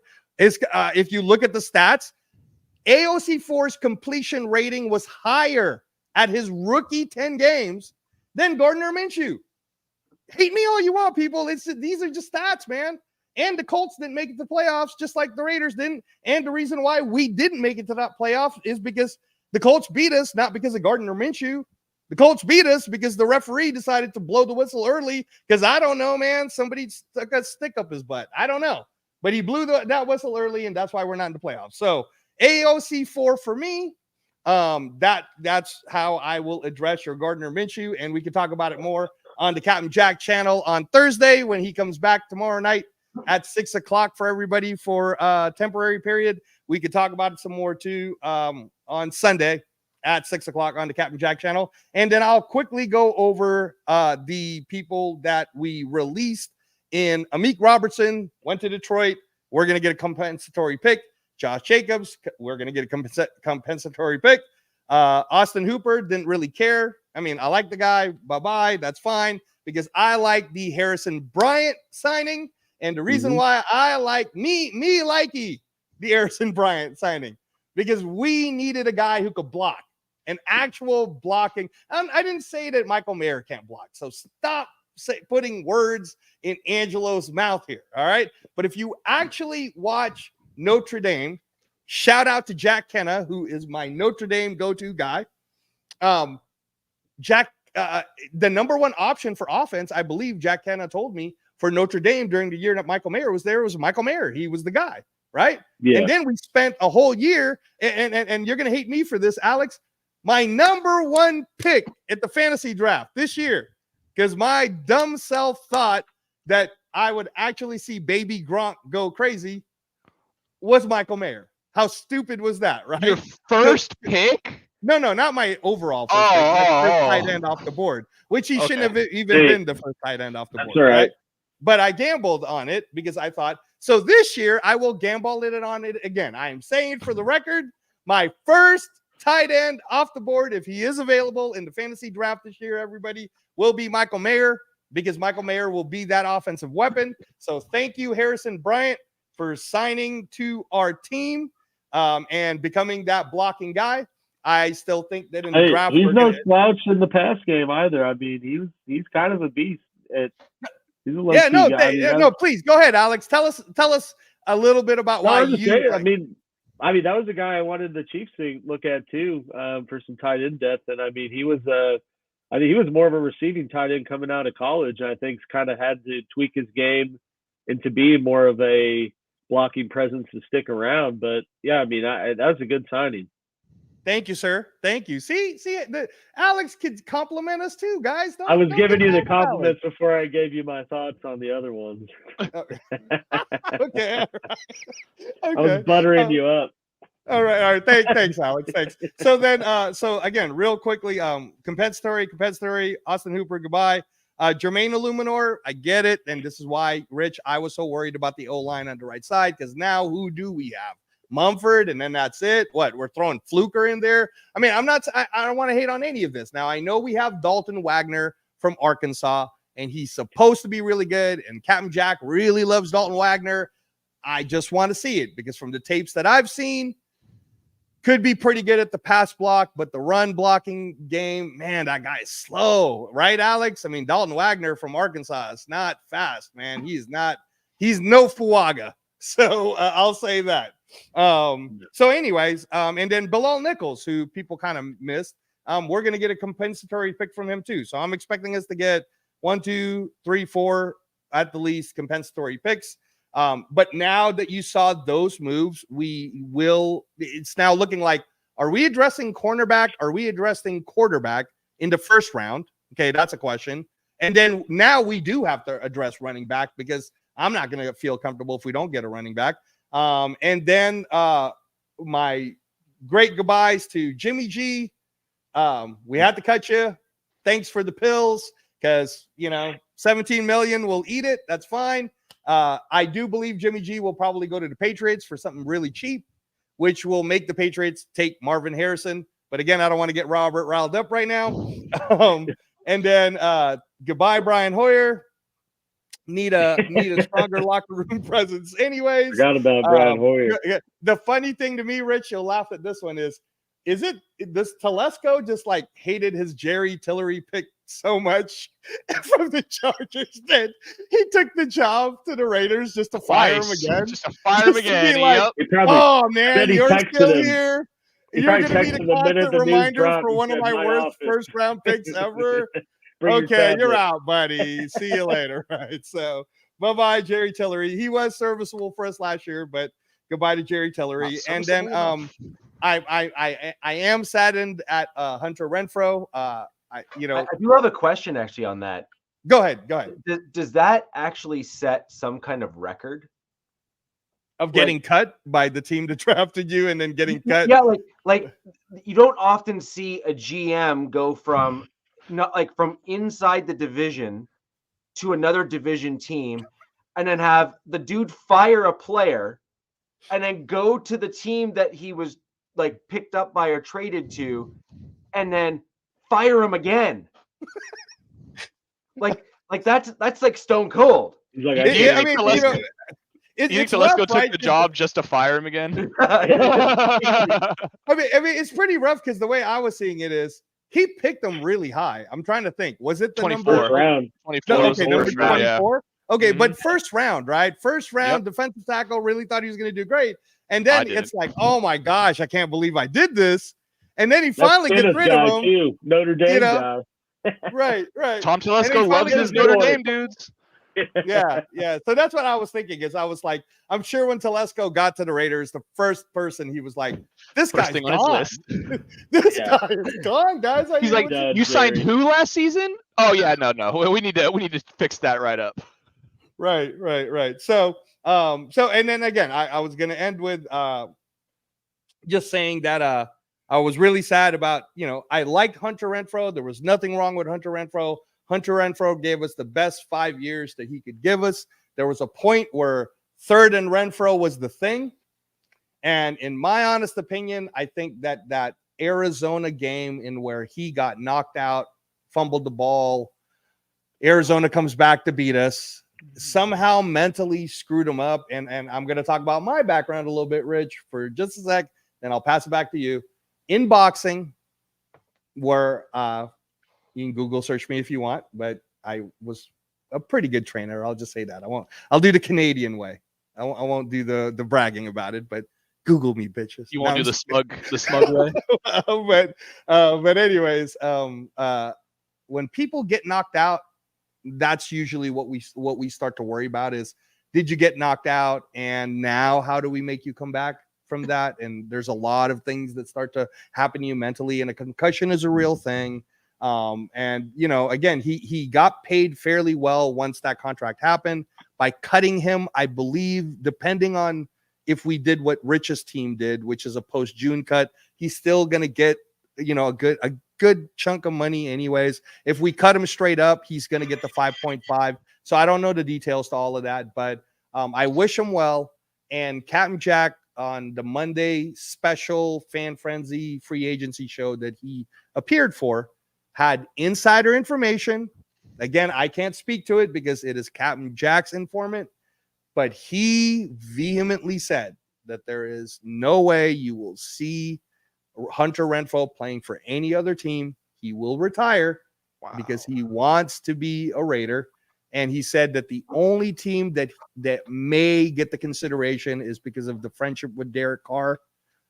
That Hunter Renfrow may consider, because of Derek Carr, to go to the Saints, but there is no other team that he will play for, and there was no other team that really wanted him so badly that they'd be willing to. And Hunter, and again, I'm speaking from the boxing standpoint. Sometimes when the fighter believes he's done, even if his body isn't done, but mentally he's done, he's done. There's no reason to throw him into the wolves anymore. Football is a very violent sport. And when you get a concussion like the ones he's received, I'm sure he received some at Clemson too. That's it, you know? So, so thank you, Hunter Renfrow. Thank you for your service. Once a Raider, as he said on his Twitter, always a Raider. And we will always love you, Hunter Renfrow. Thank you so much. And I pass it to you, Rich. If I missed anything, please feel free to berate me. Yeah, the problem with Renfrow is he's kind of like Wes Welker a little bit, in the fact that Small frame. he's a small frame dude. Yeah. And ticking time bomb. the wrong hit. Yeah, it's a rough spot to be in when you're that size and you get your bell rung like that in such a violent fashion. It's just one of those things. Another guy who you saw with a pretty steep drop off in a similar size, a little taller but similar size, is Antonio Brown, where he had a couple of those major hits. Yeah, Vontaze Burfict got him, dude. Yeah, and that done, He right? was not the same after that. No. And dude, and that's a difference, right? So like Vontaze Burfict was like 6'1", 6'2", 250. And you had 99 hit power. yeah. And really changed the rules from how he hit people. So yeah. And so I mean, Renfrow for a period of time was in that upper tier slot receiver, role in the NFL, and legitimately so. You know what I think is interesting too is that I almost think the type of receiver that Renfrow is kind of being played out of offenses now. Like, there was that stretch where the Patriots were so dominant with Welker and Edelman, and everyone was trying to find this small, quick twitch like slot guy. But now you see teams just using the running back for that role, and then looking for bigger, faster, deep threats. No, they're using tight ends. They're using tight ends. And tight ends too. Tight ends. And so it's almost like he's like kind of the last of a dying breed in that small, like just slot specialist. Yeah. I'm glad DZ in the comments mentioned Danny Woodhead, because I wanted to bring up his name too. Yeah. He was like the definition of that kind of player. Every Man. small white guy. Yep. Oh man. Yeah. No, but it'd be interesting to see what happens with Renfrow. It'd be crazy if he really does retire. Yeah, I mean, hey, I'll tell you what, if he really does, 28. Yeah, he's still in his... but if he really does retire, man, Captain Jack, he's the first one to say it publicly. Yeah. And didn't out his informant. That'd be crazy. And the other guy you guys missed was Danny Amendola as well. Yeah. Oh, that's right. That's right. He was the progression. It was like Welker, Amendola, and then Edelman, right, in those types of roles. All Patriots. Ironically, Danny Woodhead was a Patriot too. Yeah. But Woodhead was a running back. They used in that position and had him run the ball. He was one of those kind of hybrid roles, right? Yeah. And so either way, we saw a lot of firsts coming out of New England's offense with the pairing of Belichick and Josh McDaniels when they were both there, and obviously Tom Brady being able to kind of run the show on the field. So it's just one of those things where I agree with Alex. That position and that style of guy is kind of being worked out of the NFL.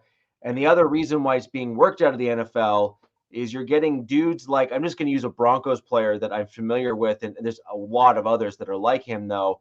A guy like Jalen Virgil, a guy like, a guy who could have filled that role but ended up developing and becoming the type of guy that I'm referring to is Tyreek Hill.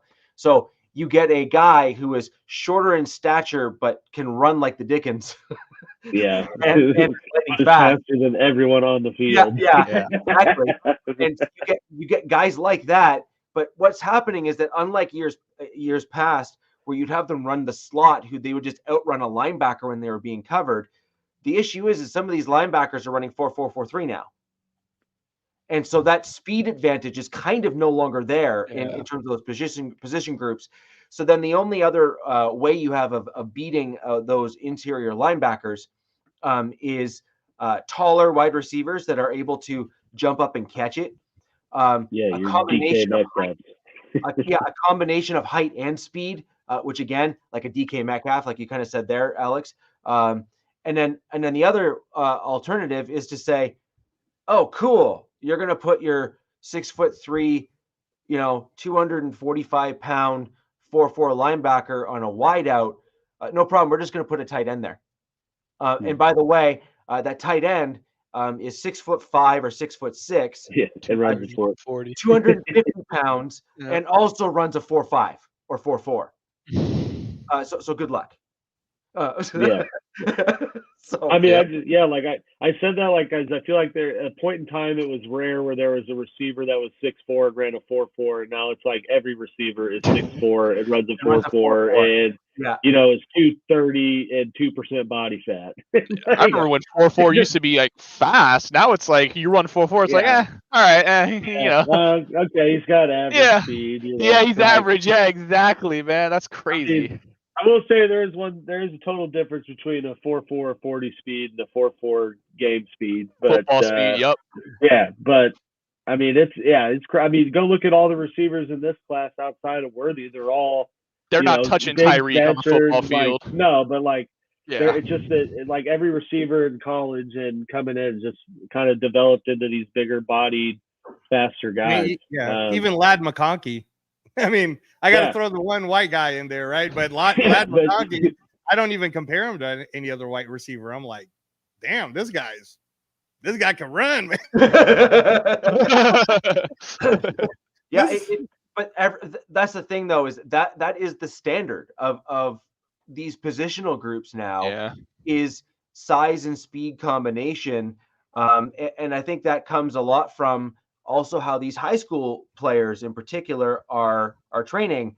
The training regimens used to start in college for a lot of these guys. Now it's starting all the way back into early high school and late grade school for some of these guys. And I had that even with some of my hockey buddies, because Canada, it's cold here. Newsflash. And you guys play hockey up there? Yeah, just a little bit. Oh wow, yeah, okay. Yeah, a little bit. And so I mean, I had buddies that were in like grade 6 and 7. That's middle school up there, because I know you guys call things different names. That's middle school for me. They're in middle school, and they're on training regiments. I mean legit training regiments. Like I went to school. I started training in 8th grade. Yeah. I knew dudes that were like 6-pack defined abs, 6-pack, and like bicep, tricep defined musculature when they were going into like grade 7. Wow. Yeah. Be curious to see what they look like by 25, but they look like DK. So, speaking of muscular people, and I know we got short time and we want to talk a little IDL. Breaking news. I think DJ Reader is going to be gone because the Bengals just signed Sheldon Rankins to a $26 million. Yep. That was the guy I was going to talk about too. He was one too. He was on my list. I mean, there's DJ Reader still, so I'm sure he's gone now. Yeah, he's not Sheldon Rankins. He ain't Sheldon Rankins. Nah, man. No. So I think we'll quickly skim over the IDL a little bit, but next show we'll get more into it now that the major wave of free agency is kind of over here. One thing that I think is a great transition to this that all of you who are joining us now will certainly appreciate. We saw some of the biggest offensive line, particularly on the interior of the offensive line contracts that we have ever seen in the NFL. White Cushenberry, $50 million a year for a center.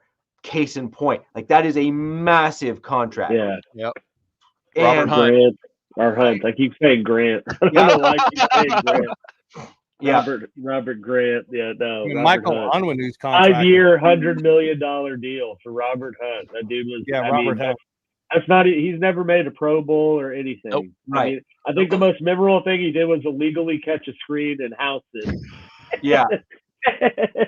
So, looking at that and looking at what we've seen this year, that just shows just how important these interior linemen are from a value proposition perspective for teams. And in turn, it also shows why these interior defensive linemen, like Chris Jones from the Kansas City Chiefs, are such an absolute... Or Christian Wilkins. Christian Wilkins. Do not put Wilkins in the same level as Chris Jones. Yes, I will. No, it's not even close, man. Come on, not even close, man. I thought we were Get buzzing off past it. the weed. Just because we want to talk about stats, Angelo, I'm going to read you. Okay. Yes. Christian Wilkins sack totals. Let me just run you through his 5-year career I know. so far. Go ahead, Alex. 1.5 sacks, 4.5. 3.5, and then in his contract year, what does he do? He gets 9. How is that remotely close to Chris Jones? I hear you. No. It's the same thing that I'm saying when I say the Raiders are coming. It's time to start believing that the road to the AFC West. Oh, so it's BS is what you're saying. Right. So but it's all right, Alex. It's all right. Yeah. Just saying. Don't believe your lying nose. Anyways, as we look forward, the interior defensive line is I mean, we can kind of generally agree. And obviously, Angelo, as you said earlier in the show, in terms of Pierce, but even more so, you said it about Robert's new coach. And yes, I converted my Canadian accent to an American one there just for the benefit of the audience. Which was, my coach, Sean Payton, is in the same mindset as Robert's coach is. And actually, low key, so is Andy Reid. Andy Reid is very big into offensive linemen and putting the trenches together to ensure his quarterbacks stay upright. And obviously, you have Harbaugh, who's, that's literally his MO, is building the trenches from the inside out. Pierce is... We'll see kind of where he lands on that. Although some of your signings are certainly showing that he is perhaps in that same mindset. But he definitely said it. He says he wants to go back to the old Raider way, which, as you know, I had a whole 20-minute soliloquy in the history lesson last week. So we'll see if he is able to piece together the people by pointing them out, or if it's more of a vision without direction kind of thing, where he wants to do the thing but doesn't necessarily identify the right talent for the right spot. So we'll kind of see where that lands for Pierce, because that is a risk when you have a rookie head coach, which is they know what they want to do, but they may not actually know how to do it, and that can sometimes be a challenge.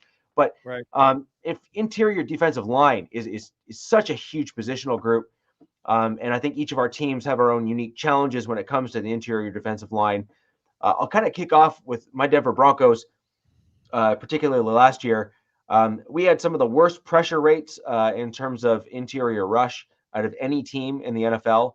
We may have been close to, if not dead last in that category. As a result, we also had a mediocre run stopping team, which is also a very important piece. And as an example, DJ Jones, who is a very good interior defensive lineman. Objectively speaking, he is a very good interior defensive lineman, looked at best mediocre. And as a result of that, and that's because you need that persistent and constant pressure from both ends and the nose tackle in order to have a successful interior rush. And for those who don't know, DZ, okay. For those who don't know, that is a combination of what most would refer to as the D tackle or nose tackle, and your defensive ends. And so that would be. I think he was saying that from the point of the Chargers don't have that. Yeah. Oh. I think that's. And here's another one. And here's another one too, Rich, that some people do get confused about. Like, so I can talk about like a Derek Brown, right? When you say defensive end, that doesn't necessarily mean it's on the outside. Because Tyree Wilson, though some people keep saying he's a defensive tackle, I'm like, look, people, like, are you watching it? Because he's really the defensive end. He's doing the Derek Brown right now. So, but anyway, go ahead, Rich. You have plenty of folks that are deemed D tackles, but are kicked out to end on a regular basis. Like Chris Jones is. Chris Jones. Yeah. He's Aaron Donald. Yeah. I mean, it's a common thing. I mean, even DJ Jones is listed as a D tackle, but played D end most of the year. Exactly. Right? So, I mean, exactly. It's just a fact. You get this all the time. Typically speaking, you end up normally seeing D ends being somewhere in the range of like 275 to 295, sometimes in the very low threes. But it's not as common to be in the low threes at the D end position. Right. You have to be faster at the D end position. Yeah, because you're generally going up against guys that are a little bit more mobile and quick-footed on the guard spots. Tackles. The center, or sometimes also going against the tackles if you're trying to go inside wide or outside wide. So on a stunt move, maybe too. Exactly. Right. And then the D tackles and nose tackles, they're typically just doing the big boy brawl thing against the center. Yeah, so that's Devondre Sweat for you people who don't understand what that is. Yeah, that's the big boy. That's the big boy wrestling kind of stuff there. They're there to take up multiple blockers. Yeah, exactly. Thank you, Alex. That's right. The best actually are the ones that force two blockers to cover them. Chris Jones. Chris Jones. That name will be coming up a lot when we talk about D-line. Yeah, and when you force two guys to block for you, that basically leaves and forces the other team to either allow a free rusher, or guys, that's for all of you who are wondering why there's a freak dude that's running into the backfield. That's one of the reasons often why, or they end up having to have chip blocks or a tight end stay in tight, which is generally speaking in tight on the outside or on the outer end of one of your tackles. And that's what they mean when they say tight end or in tight or in line tight end, is they stay in line with the offensive line. And that's that kind of covers off like another blocker, if you will. And sometimes that other blocker is there by necessity because they have Chris Jones on their opponent's team. And he forces two blockers to take him, and they require that extra blocker. So the Denver Broncos didn't really have that interior rush, that interior pressure from the D-line, which allows or forces rather the quarterback to often reset their feet and have to will not be able to then climb the pocket. And that pocket is that arch that you kind of see on TV when they're doing the zone out views or the zoom out views, that the best quarterbacks, I would argue Herbert, Mahomes, see that happen for both of them, where they step up as the play progresses into that open space that's directly in front of them, and they're able to plant their feet and really drive that ball down the field. Right. And so Lamar Jackson can do it. That interior pass rush, by collapsing that pocket, forces the quarterback to move either left or right and extends the play and allows those edge rushers to really get over to the quarterback faster and or at all in that matter, and end up either getting a sack or forcing a play to be an incomplete pass. So that's really why the interior defensive line is so important. And last but not least, before I throw over to Alex, is the interior defensive line also have the shortest path to the quarterback. So from the edges, you have to go kind of the long way around in order to get to the quarterback, generally speaking, whereas the interior linemen have that straight line path to the quarterback. And that's really a very valuable position. Well, it's a science lesson, people. The quickest point between A and B is a straight line. Yeah. That the time where you finally realize on a football podcast how important that kind of grade school, high school math was, right? Manifest in the D line. Yeah, exactly. So Alex, over to you and your Kansas City Chiefs. Yeah, I mean, honestly, the name that we have mentioned a bunch, but the Chris Jones re-signing certainly clears up some potential holes that would have been in the D line. So I mean that certainly changed the landscape of how they needed to approach the offseason. Looking at who they haven't re-signed, I mean they still have about two D tackles and a DN that they are potentially losing to free agency. Derek Nandi, Tershawn Wharton, and Mike Dana, all three are were big contributors in one way or the other. Wharton and Dana definitely contributors in the pass game. As well as overall, Derek Nandi has kind of been your peripheral, big-bodied, gets off the field once it's third down type guys. But nonetheless, I mean, still some holes to fill, regardless of signing Chris Jones or not. They're still looking at the free agents. There's still a bunch of guys out there that I think will help, fill the depth they need at a reasonable price. There's plenty of guys have signed, but there's still some decent contributors. So it'll be interesting to see how they, make what moves they make and who they bring in, whether that be in the draft, addressing line in the draft a little earlier or not. But I do, expect them to at least bring in 3 or 4 more, D tackle, D ed type guys to just build out that depth. I mean, got Karlaftis, who's been producing and should continue to produce now that Chris Jones is there. Spent a first-round pick on Felix Inadike Uzoma last year, which, don't really had some good moments on tape and some bad, but, still a first-round pick and was a decent product coming out of college. So, I don't think they need to, go, reinventing the wheel on bringing anyone in terms of into the D-line group. Just because, like I said, they did sign Chris Jones. They didn't sign Chris Jones. Certainly a lot more things that would need to be done. But, making sure that he stays with the franchise and finishes his career as a Chief, certainly makes things a little easier. Yeah, I definitely agree with that. But, I'll be quick. I'll be quick on mine. Already time to talk Hey, Robert, about it. actually, I want to ask you, and I know this is an IDL anyways, but if you could talk about it a little bit. You have until tomorrow to get rid of Joey Bosa, so what's going to happen there? We're cutting him. He's gone. Yeah, if we don't find a trade partner for him, he's gone. Yeah. That hurts, right, Rich? There's just no point. There's no point to re-sign him. We approached him, asked him to take a pay cut. Dude said no. Max said yes, so that just goes to show you everything you need to know about him. So you don't want to play here. You don't want to play here. Going to the 49ers maybe for some draft picks? I would love to send him to the 49ers for that comp pick. The Niners have 4 extra compensatory. You have a third, a fourth, a fifth, and a sixth. Yeah, compensatories. Yeah, so I'll take that third or that fourth, happily. But yeah, just to touch on the defense, obviously. It's been, well, as DZ said, it's been very rough to watch the Chargers' interior pass rush because it's been basically non-existent.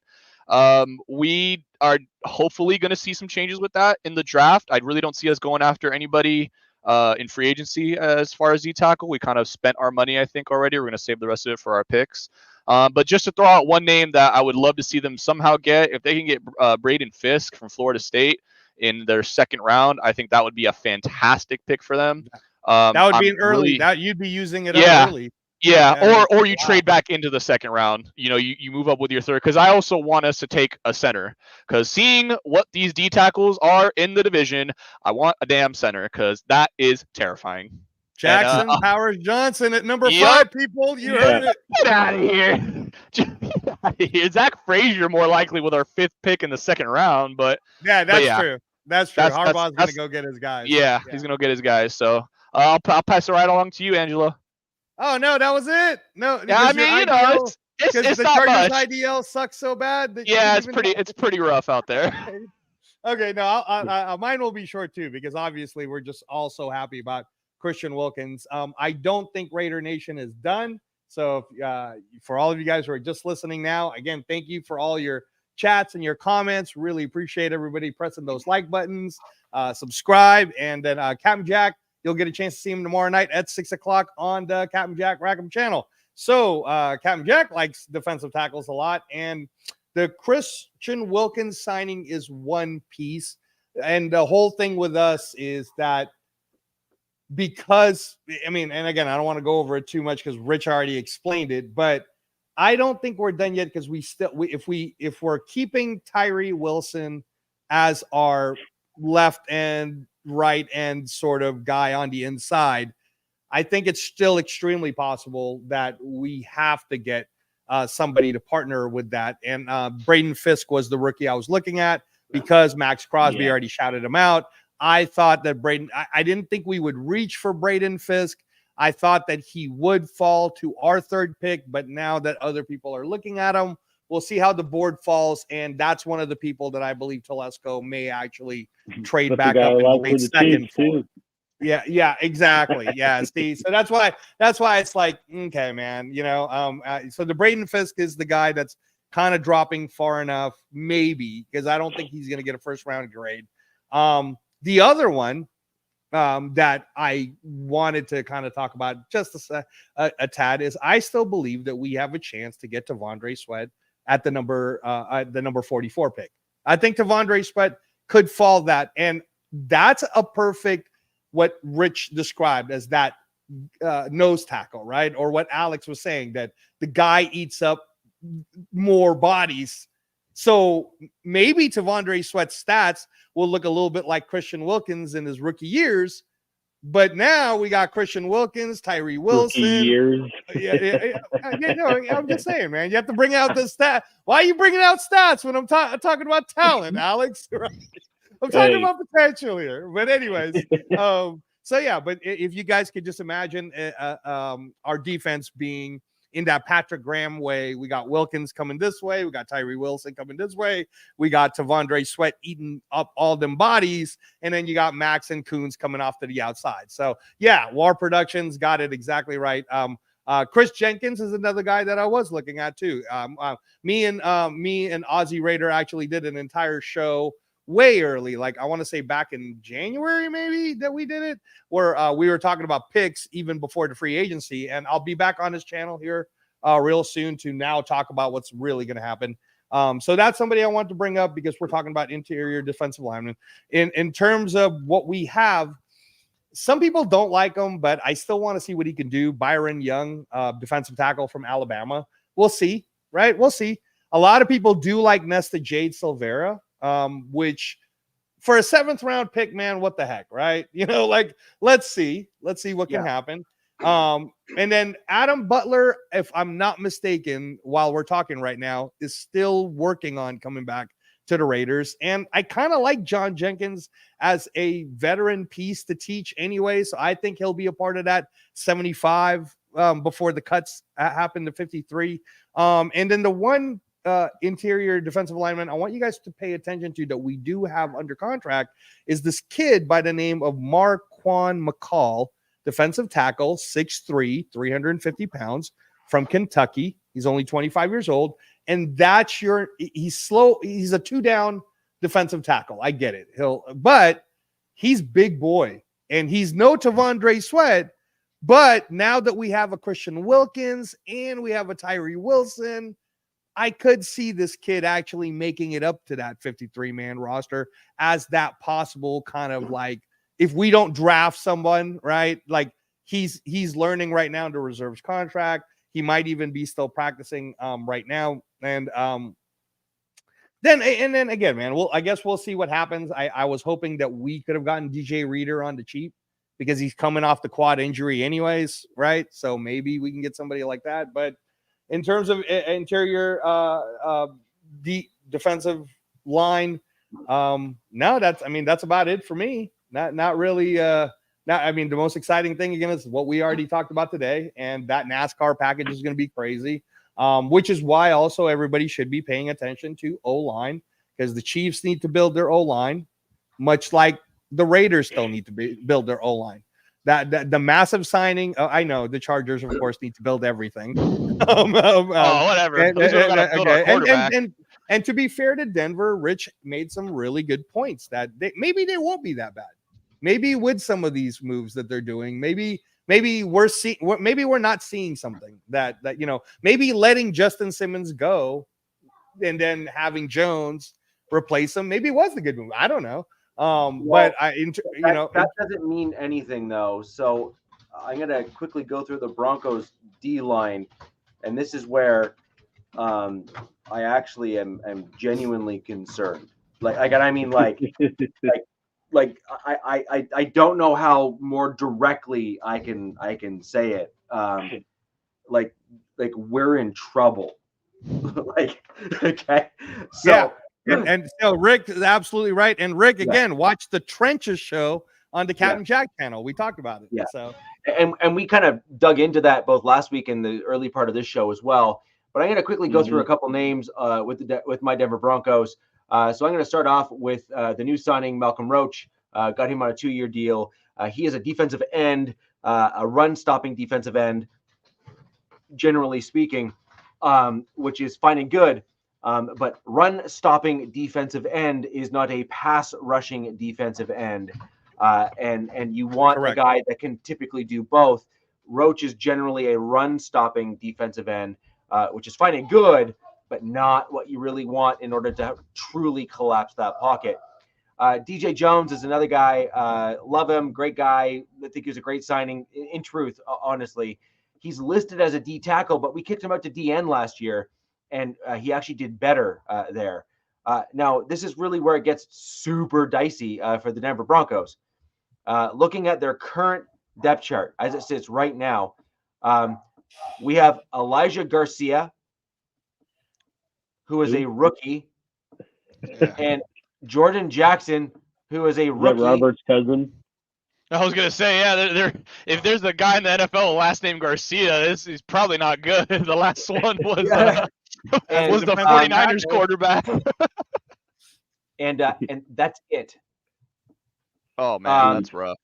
We also is it that you guys are going to address it on the draft then, right? We also have Wazarike, who was supposed to be a decent player, decided to get himself into some trouble. Oh, supposed to be good. Yeah, decided to go ahead and get himself into good, trouble. Alex? Huh? Is he supposed to be good? Wazarike? He is? Okay. He was supposed to be. Yeah, he was supposed to be a pretty darn good player. But he ended up doing some pretty silly things like betting on the NFL while playing in the NFL. That's usually something you don't want to do. Yeah, and in college. Yeah, the floodgate of his college. He did the Kendrick Bourne. I mean, he was one of the Iowa State guys, wasn't he? Hey, well, Calvin Ridley got busted for gambling, and they paid him $90 million to fuel his gambling addiction. So it might work out for him. You never know. So he is either way. Wazarike is the only true, what I would deem as a true body size fit. If you're looking at true size for that position, he's 6'6" and 320. Okay. So he's big boy. He is. We'll just say not small. Okay. Space. That dude takes up space. Yeah, and so we have to see if he has been training, if he's kept up with things and done all the stuff and kind of, been learning the playbook while he's been away from the team.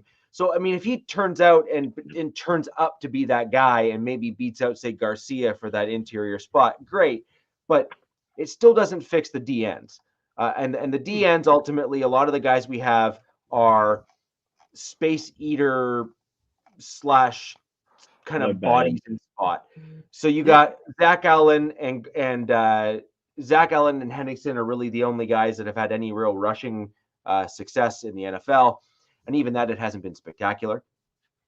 And aside from that, so really what I'm getting at here is we've made a couple offseason moves, largely in the run game, but not a tremendous amount of proof as in proven talent. So unlike Angelo there, I am more objective in my guys. Show me first, and then I can believe it. Until you show me, you're likely going to not get me in your corner.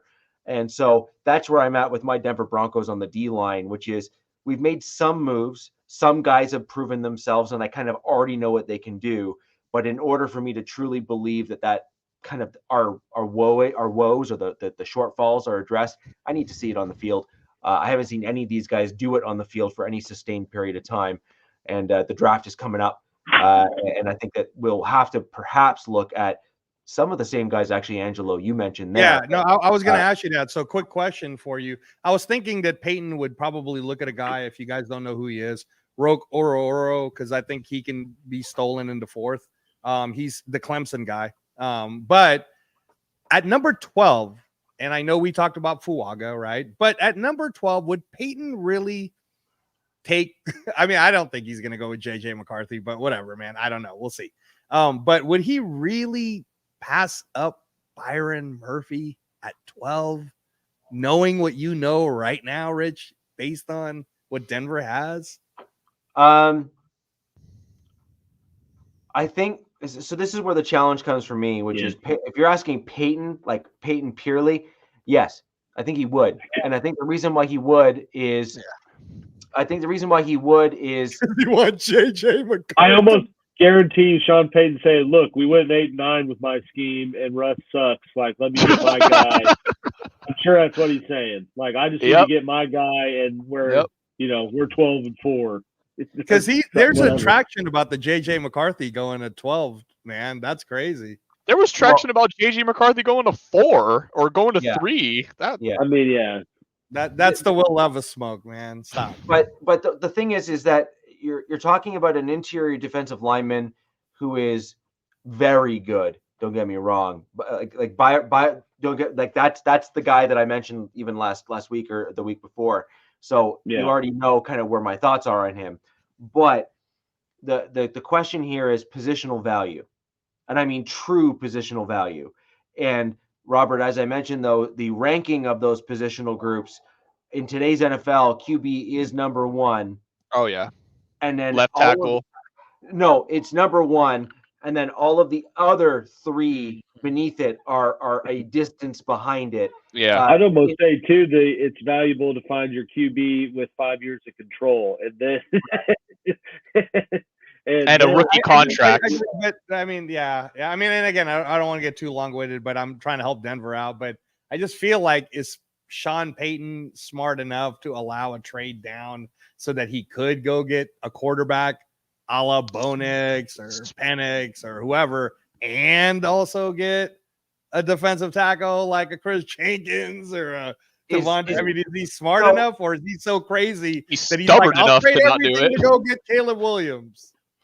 So so there's a difference between what I think is going to happen and what I would like to happen. So what do you want to happen? so what I want to happen is I want us to draft Fuaga. I would actually like for us to stick with Stidham for maybe another year after this one to bring us That's smart. back a year. That's smart. And I'd like to extend them today, like now, into next year, so that we kind of get a more cost-controlled quarterback. We don't have a ton of cap space this season. We're going to be hit again with another dead cap hit with Russell Wilson, even if we absorb a lot of it this year. And Arch Manning is coming out after that Russell Wilson hit happens. That man hasn't even played for his own college team yet. Correct.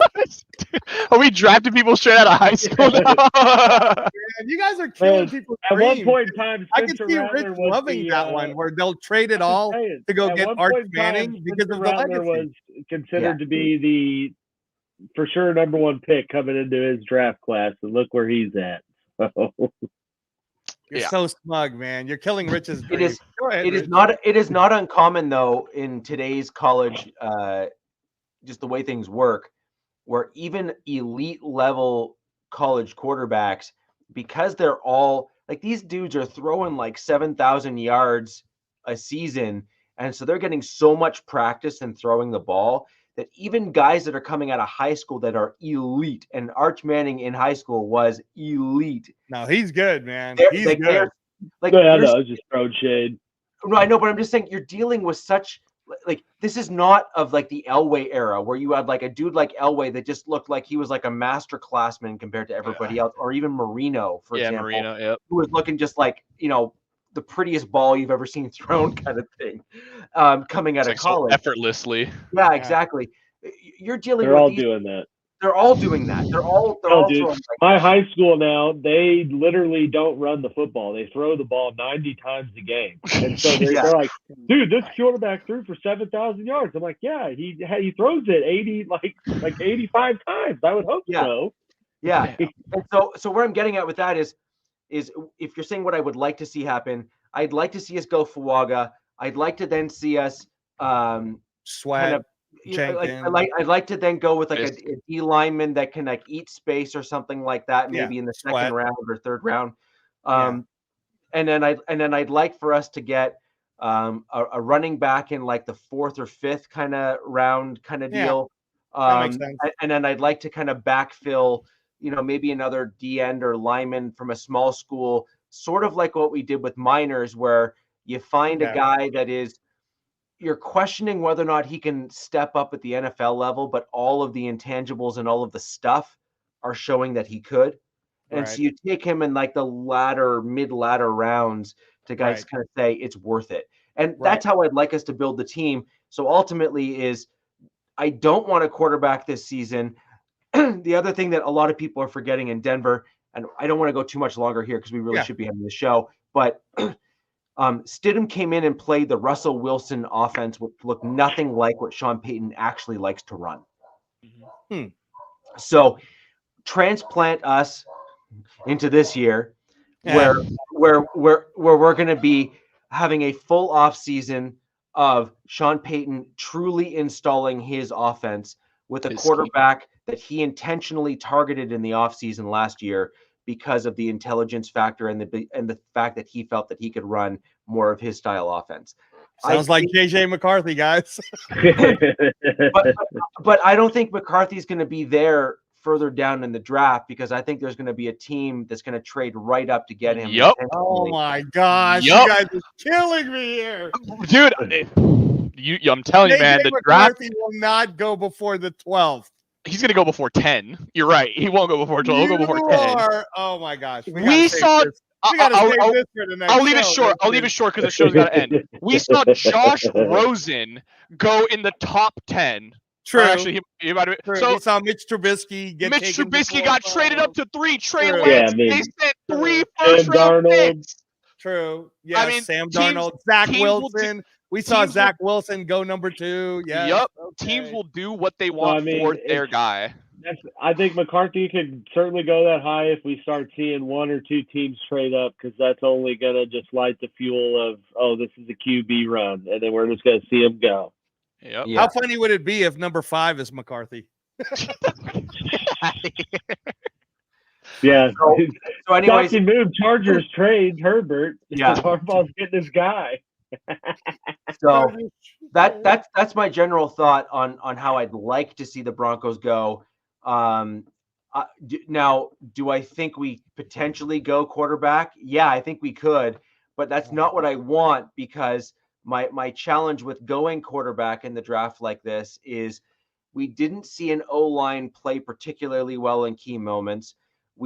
And when you get a rookie quarterback, they typically do their best when they're thrown directly into the fire. Is that quarterback going to be able to process a Sean Payton offense, which is known to be complex? There's a few question marks there, which I think you really need to answer first.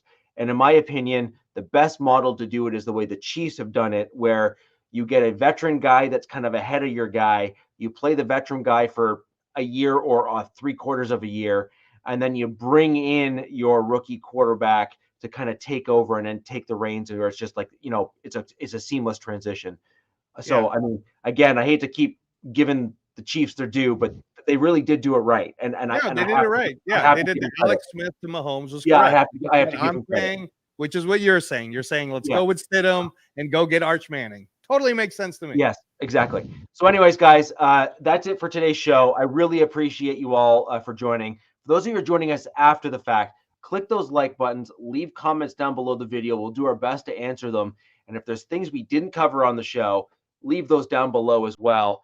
And ladies and gentlemen, where the West Side is the best side. We'll see you next week. Peace.